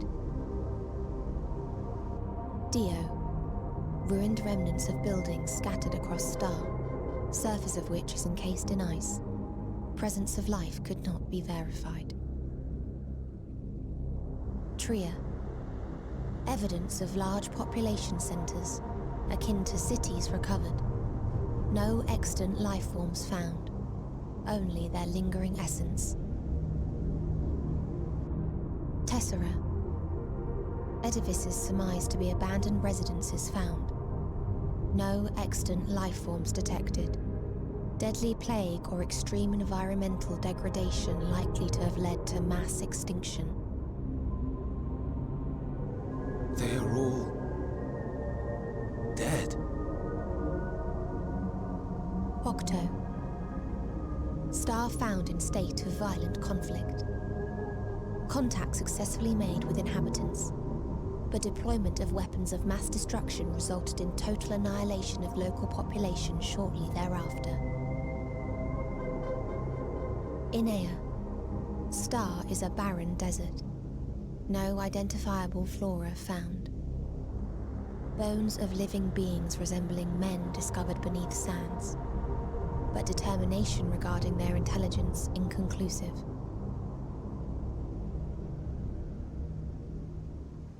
Remind me, Hermes, what exactly was the question you entrusted to Meteion? I tasked her with asking what others live for. What gives their lives meaning. Did you consider what may happen if the premise of the question is flawed? To be able to answer it, one must be living and desire to continue doing so. But if Meteion finds no living beings in the course of her journey, or none who desire to live, what then? What answers would she derive from their silence?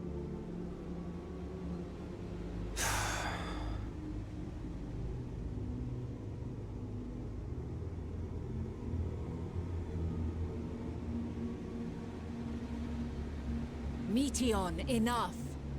Suspend your mission and return hither at once.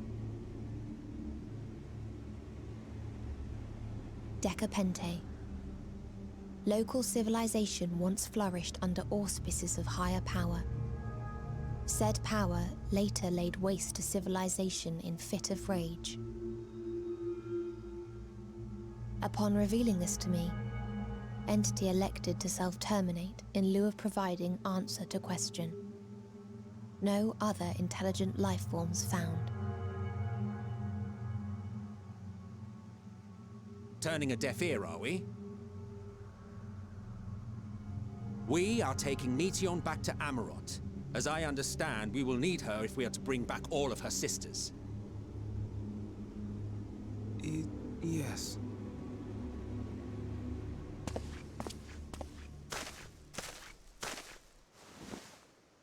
Meteion.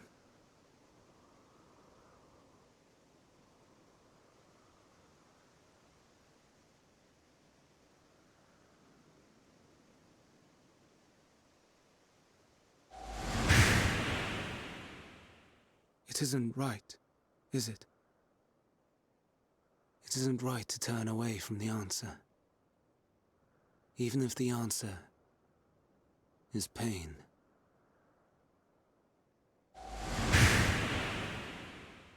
Even if we aberrations must scream ourselves hoarse to be heard.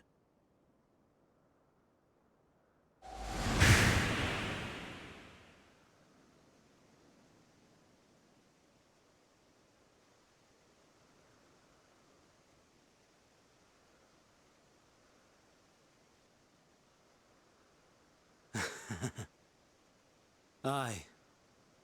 Whatever answers we find, I will not dismiss them out of hand. These words I said to you. and I will hold myself to them.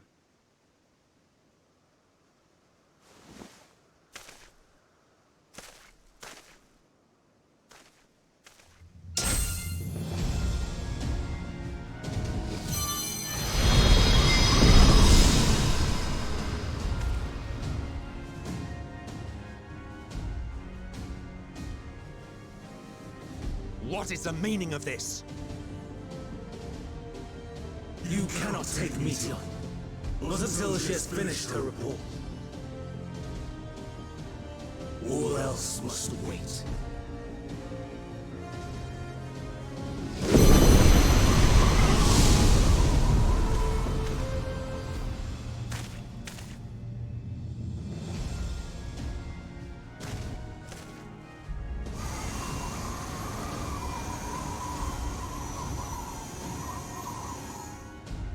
You fool!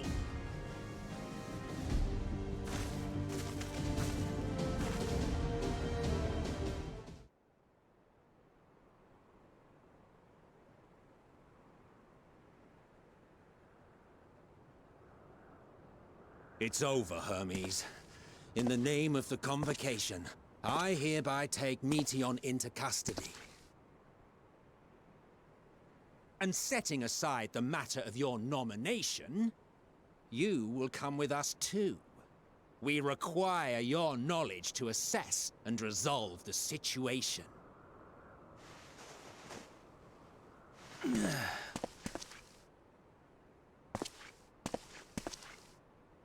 Meteion, I am so sorry. Would that I could have listened to your report in full. Reflected upon its meaning and conveyed it to others, that they might reconsider their chosen course. But I have failed, and that wish will never be realized. However, ere our fates become the province of others, I bid you tell me just one thing. Was there happiness in those distant stars? Was there a reason for living?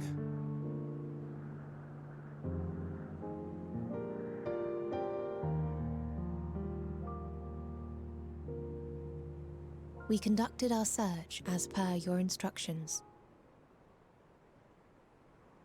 We scoured historical records, communed with the spirits of the deceased,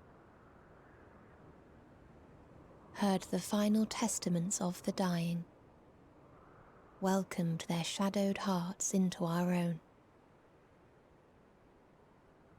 One race had striven to create a world bereft of animosity. They renounced relationships to avoid interpersonal strife, and in so doing brought about societal collapse. One race had renounced war and devoted itself to the enrichment of its people. They were conquered. Though they destroyed the enemy in reprisal, they could not regain their former glory. One race had concluded that finite time was the root of all woes. Aspiring to shatter its shackles, they went in search of infinity. They discovered nothing is infinite, and that neither time or death can be cheated. Disillusioned, they gave up on the future and themselves. One race had discarded all things that gave rise to sorrow, hoping to have only joy. They found joy lost its savor in the absence of sorrow, and lost their will to live. Though worlds apart, these peoples shared a belief. The belief that they had tried their best. that they had tried to fulfill their potential with every step and success. In the course of it, they learned the truth. That they would never be free of fear and sorrow, anger and despair, of loneliness, so long as they yet lived.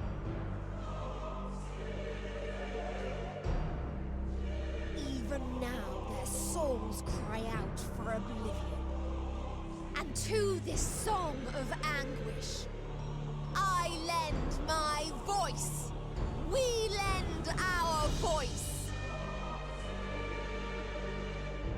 Oh, beloved mankind, shimmering jewels of beautiful Etheris, rejoice, for we will free you from the cruel yoke of existence. There is no need to struggle in vain, for in nihility awaits salvation. You will know peace and serenity, and it will be beautiful. We will make our nest at the edge of the universe. And there, in the dark of dead worlds, hoard sorrow and suffering.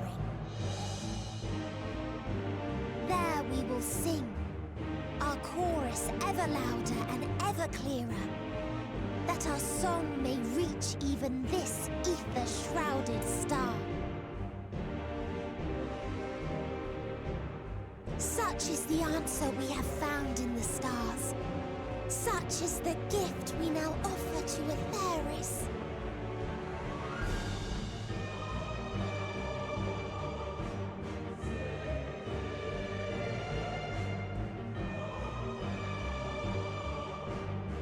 Who are you to decide our fate? To decree we live or die?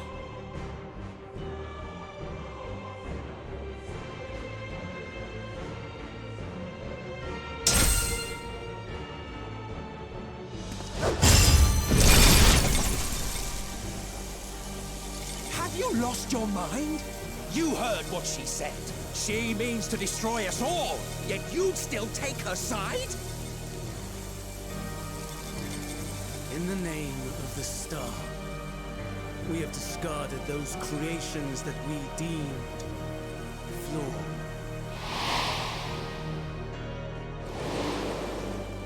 If we ourselves are flawed, it does not stand to reason that we too should be discarded. That is sophistry, and you know it! Perhaps it is. Perhaps I am wrong. Who is to say that you are right?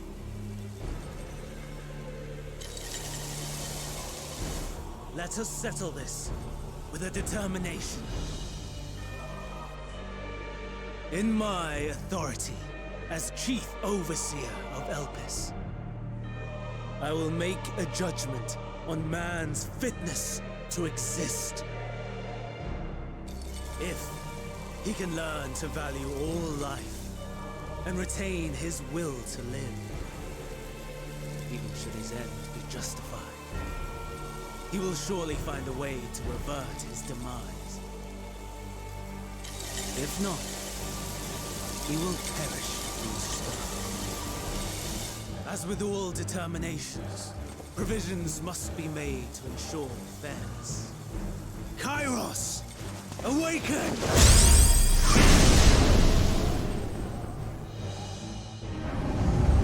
Memory reconfiguration system Kairos activated.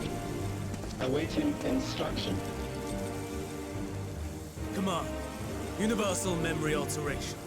Target area. Ktisis Hyperboreia. Starting point. Arrival of Emet-Selch of the convocation at Propylion. Endpoint. The present. Erase the memories of all events, and replace with a vague recollection of the following. I was here, preparing to demonstrate the functionality of Kairos to Emet-Selch and Hyphadeus. Meteion's shared consciousness became unstable. She and her sisters could not sustain their existence, and all dissipated with the burst. The resultant shockwave accidentally triggered Kairos, which erased several days of memories from all present. Execute. Command acknowledged. Initializing. 3 processes remaining to execution. Bravo. I dare say one would be hard-pressed to make it fairer. Everything that you told us, everything that has happened, the fact we've even met, it will all be gone.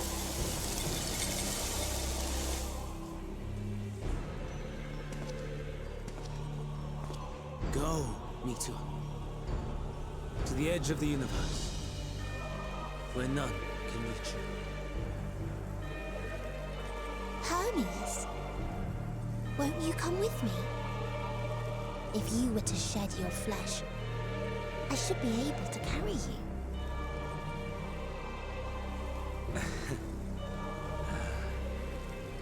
I will remain. As a man, I will oppose the oblivion you bring. Silly fool. Had you said yes, I would have granted you the gentlest end.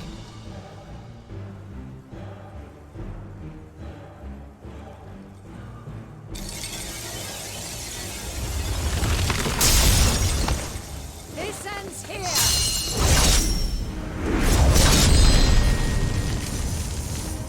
Lie, Meteion!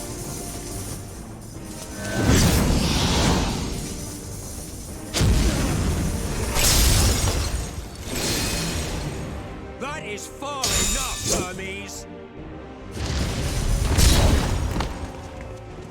Argos, to me!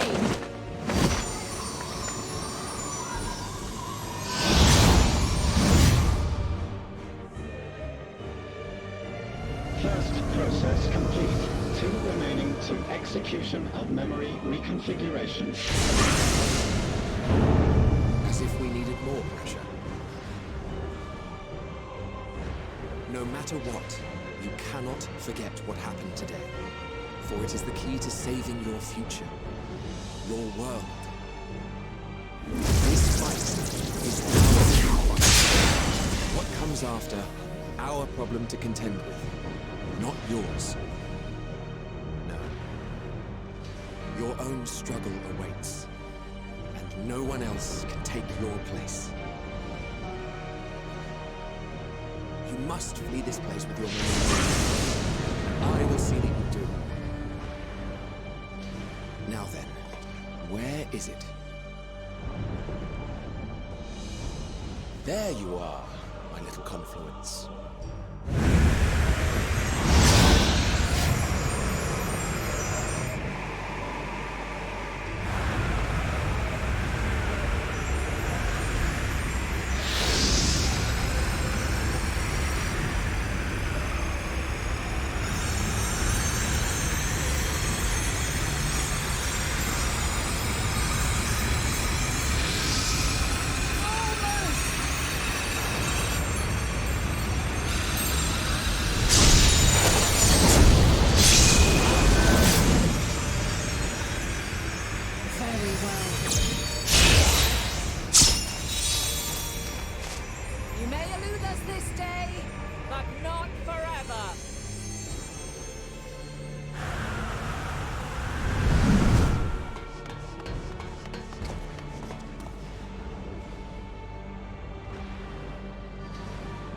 Meteion's gotten away.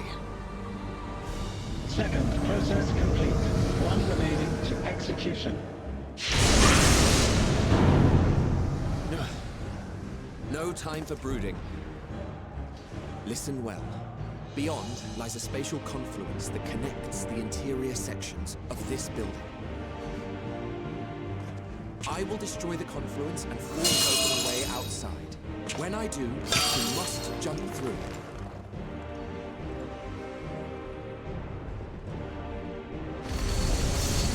I cannot tell you how sorry I am. Neither can I let you escape!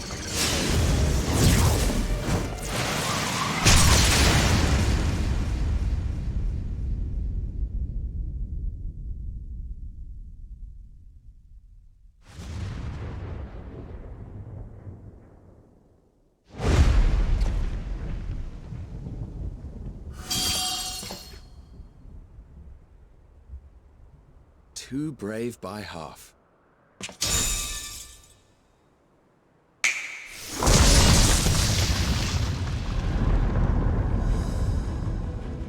Exemplary work, as always, Emet-Selch. What? But how? I thought the confluence was... Over there? Yes.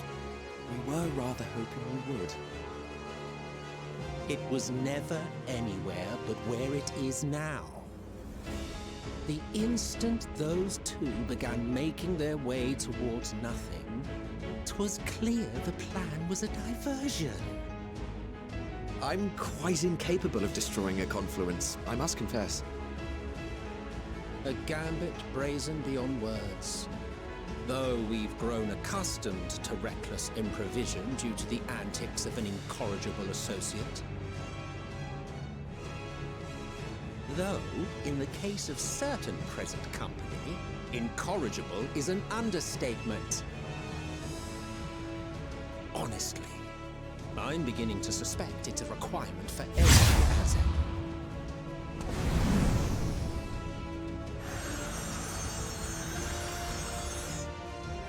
There's no time!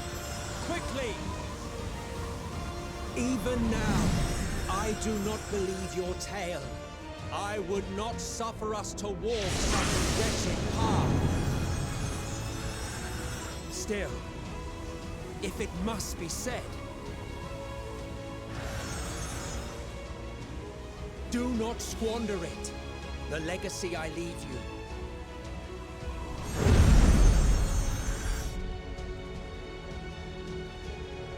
Final process complete. Executing universal memory alteration.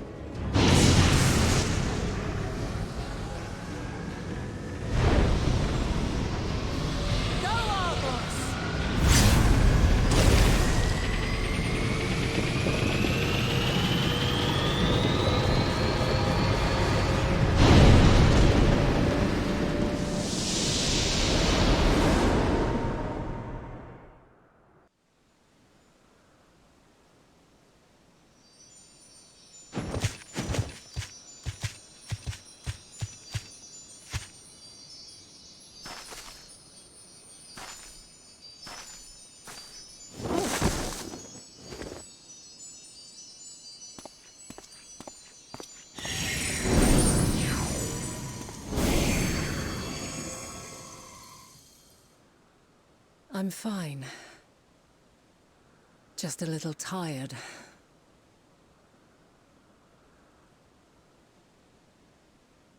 Can it be true? Are we the only ones left who see beauty in the world? In life? Are the stars above no more than husks of fallen civilizations?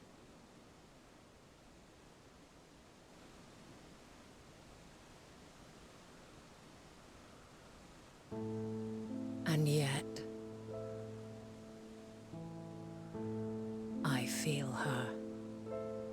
Though she is unimaginably distant, I feel Meteion's presence, and the place where to we must go. Ere she made good her escape, I placed an enchantment upon her, one which allows us to follow her trail. She has already left the outermost bounds of Ktisis, and continues on her way. Given the vastness of the universe, it will still be no easy feat to track her down. But But thanks to Emet-Selch and Hydealyn, all is not lost. We remember. So long as we remember, our fates remain ours to shape.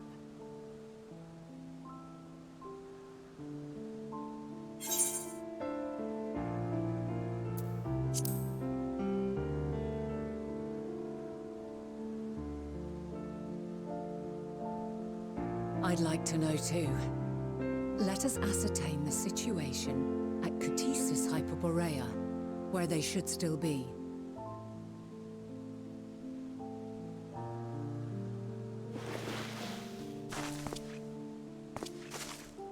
Given the likely state of their memories, however, it would be imprudent for us to approach them directly. In which case...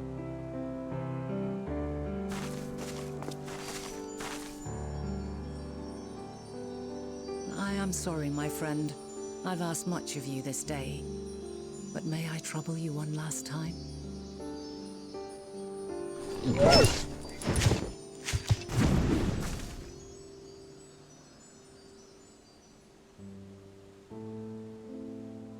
Argos will investigate in our stead. We will share in his consciousness and see and hear as if we were with him. Now, close your eyes and open your mind.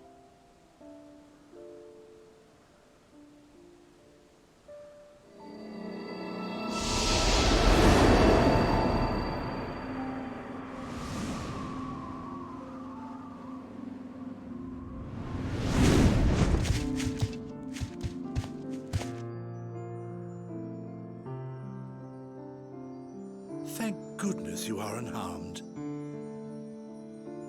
Unharmed? There is a gaping hole in my memories. I can scarcely remember arriving here in Elpis. Forgive me. I was preparing to demonstrate the functionality of Kairos to our guests.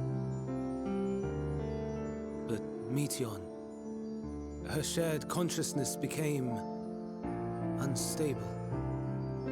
And she...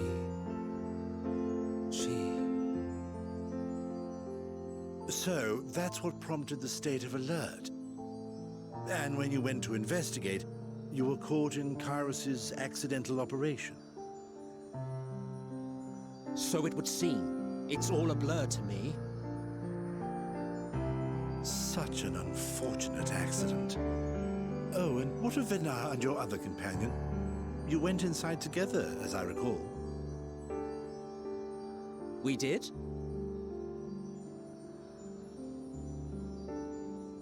If Venat was with us, I have no recollection of it. But that there is her familiar, is it not? The fellow seems happy enough, so I think it's safe to assume his mistress is well.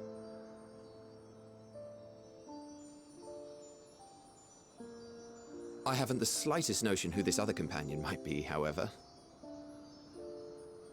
Ah, well, that individual struck me as a bit different, for want of a better word.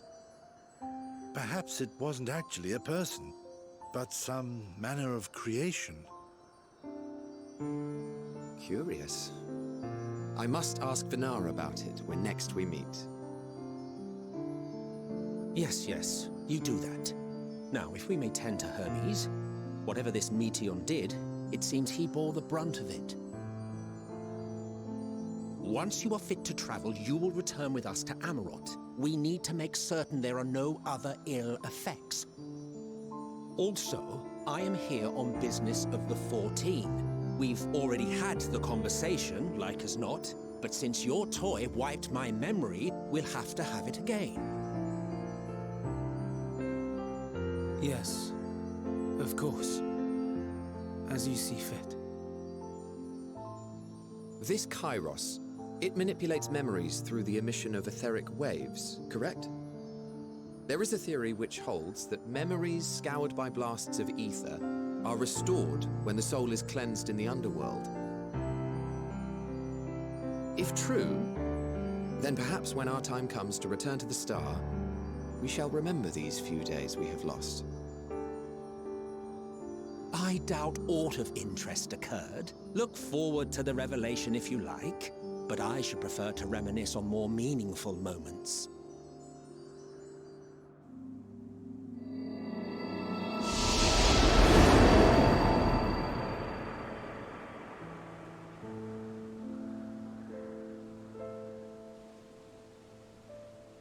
Let us rest, if only for a while. After all, you and I... oh, we still have a long, long way to go.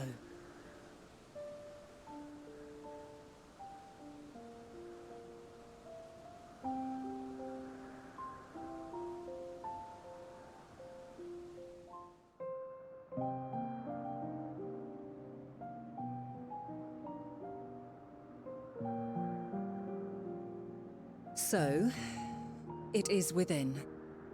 The portal that brought you hither, and will take you home.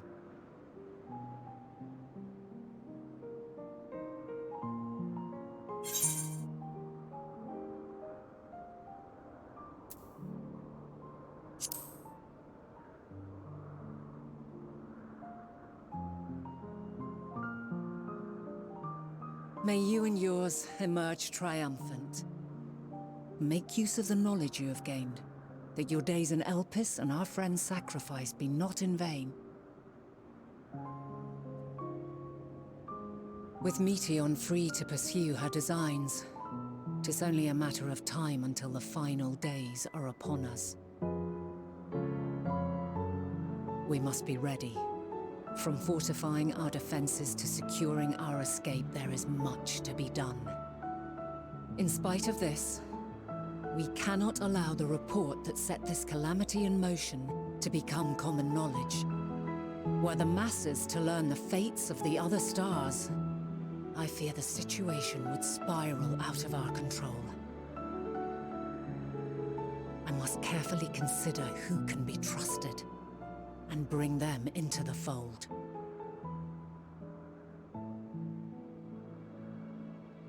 Ordinarily, I wouldn't hesitate to call upon the 14. However, it was the desire for a fair determination that drove Hermes to attempt to erase our memories. And were he made aware of his actions, there is no telling whether he would remain a friend or become a foe. Alternately, we might try to alienate him from the convocation. Yet in doing so, we would deprive ourselves of a brilliant mind who would be invaluable in the crises to come. Quite the dilemma. Which is why I must work independently of the convocation. Regardless of how we proceed, if we are to permanently avert the final days, we must be equal to Hermes' challenge. We must prove that mankind is worthy to exist. And this hinges, I think, on how we confront the all-consuming despair that accompanies a senseless and seemingly inevitable end. Bewildered and divided, we would perish like the peoples of those celestial ruins. We could not hope to survive the final days, much less take the battle to Meteion at her nest. We must find a way to defeat despair, to unite and prepare as many as possible for the struggle ahead.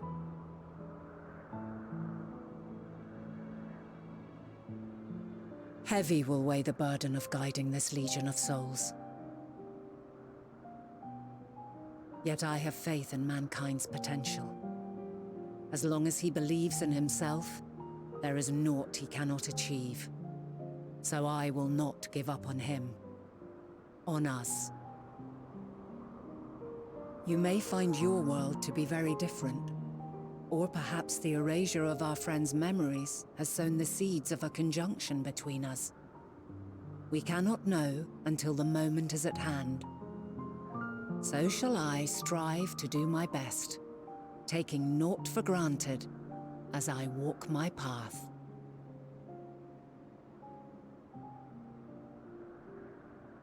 And I pray you walk with me to the end.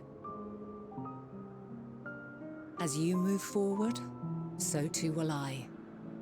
as will all, resolved to fight for the morrow. And when mankind has found the strength to stand against despair, we shall silence the Song of Oblivion. She who sings it will learn our journey is far from over. This I promise.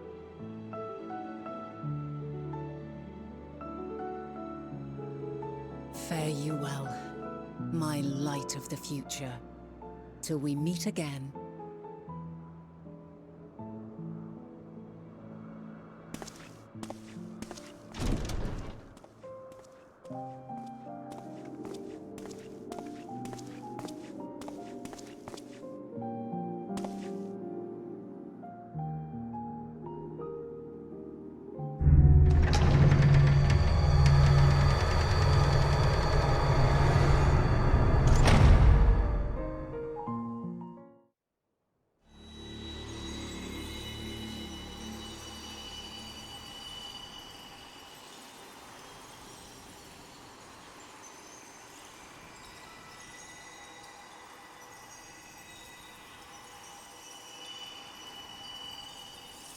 From this day forth, I shall strive to bring honor to the seat of Fandaniel.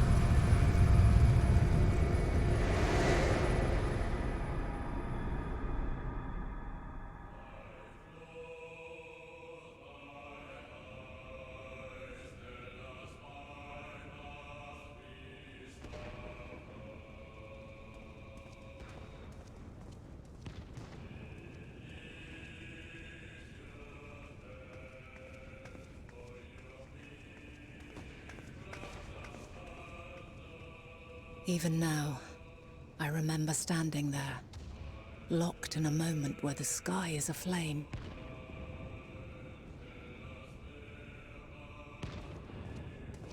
Where stars fall as tears, and screams darken the seas. Where resignation rots the trees.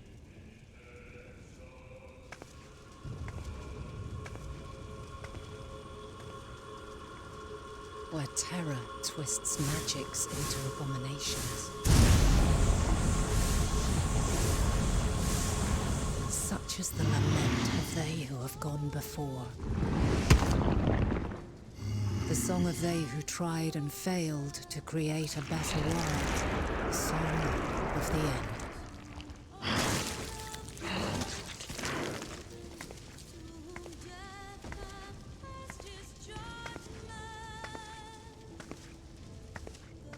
That which hides at the edge of the universe is no longer hope's creation.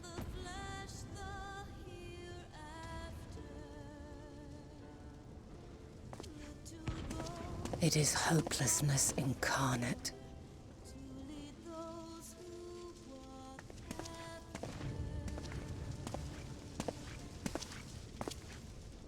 That day, mankind saw half of its number sacrificed to bring forth Zodiark.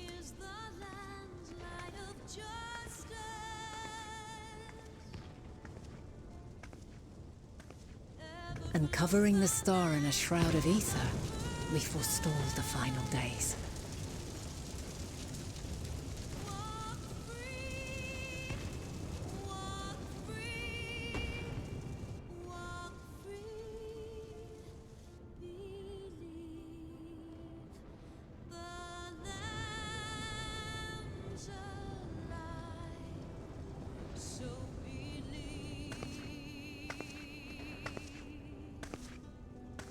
Yet the cries echoed still. We wept for innocence lost, wailed for death inevitable.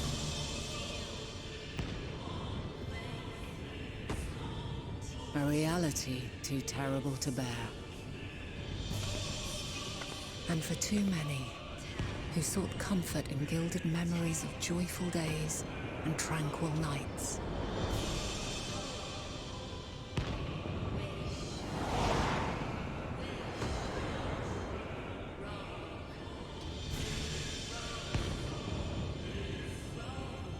This is all wrong!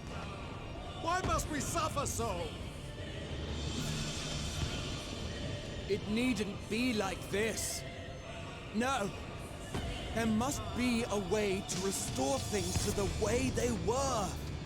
To reclaim the perfect paradise we once had. No, my friends. Suffering exists, and we cannot pretend otherwise. No civilization, however great, could eliminate it. If we would live, we must accept it as our constant companion. Let us not seek to forget this tragedy. Let us carry it in our hearts, that we may grow stronger and know true happiness. We can't accept it! We won't accept it! It will be ours again! A world free of sorrow! No, it will not. For there has ever been sorrow. Mankind was but spared its biting sting for a time. So please, open your eyes. To try and reclaim those lives we lost by sacrificing yet more isn't wisdom. It is weakness. No paradise is without its shadows. If we cannot accept this truth and learn from our pain, then our plight shall be repeated.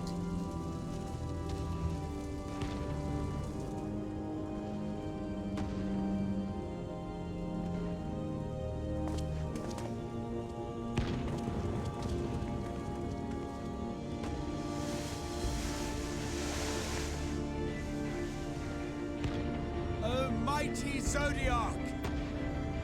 God, born of our boundless faith, we bid you, hear our prayer.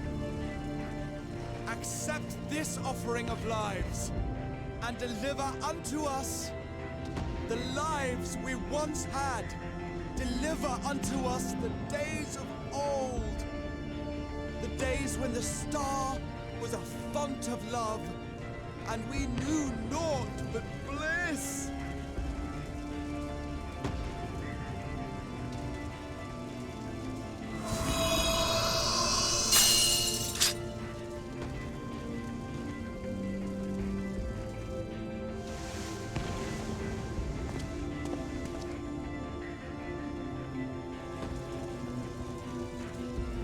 You would destroy it?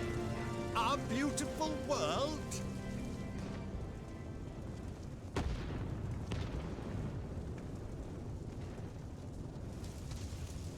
Lands that stretched on forever. Skies one could drown in. The heartbeat of nature, silent yet strong. And amidst it all, a people. Beacons of light and life. Laughter that warmed my heart like naught else before. They are my meaning and my purpose. My love. In spite of, or perhaps because of this, I choose to believe in mankind's potential, in his ability to find a way forward. So let there be no way back. From that temptation, I sunder us. No more shall man have wings to bear him to paradise. Henceforth, he shall walk.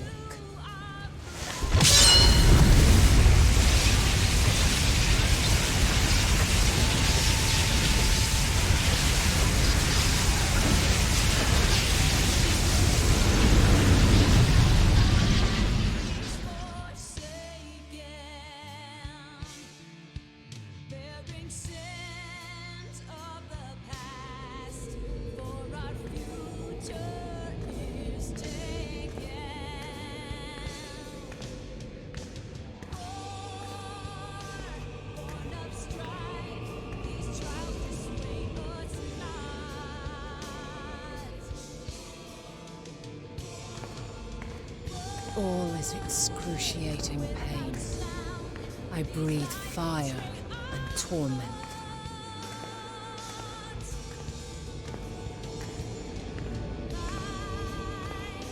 I birth a world of suffering to mire and plague.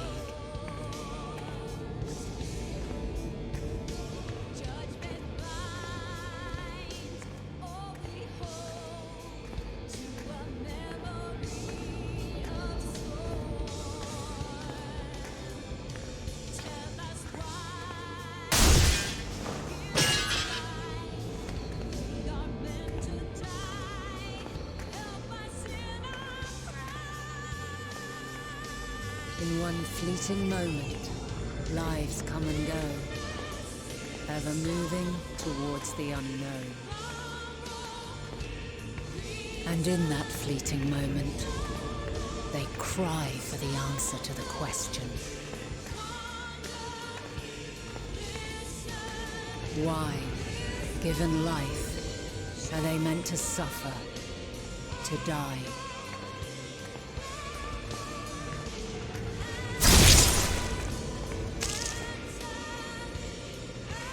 As fragmented, imperfect beings, yours is a never-ending quest.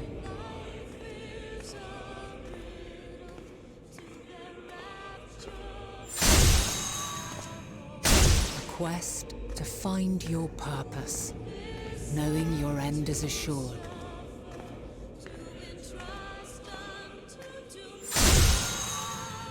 To find the strength to continue when all strength has left you. To find joy, even as darkness descends. And amidst deepest despair, light everlasting.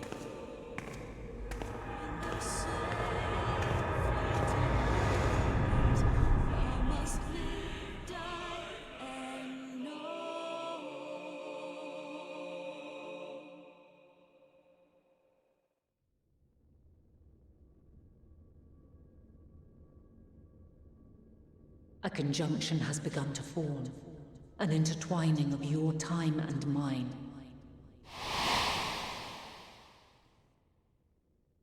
When you truly understand what is at stake, and your journey has prepared you to surmount the insurmountable, then shall I honor the promise made in another time, another age.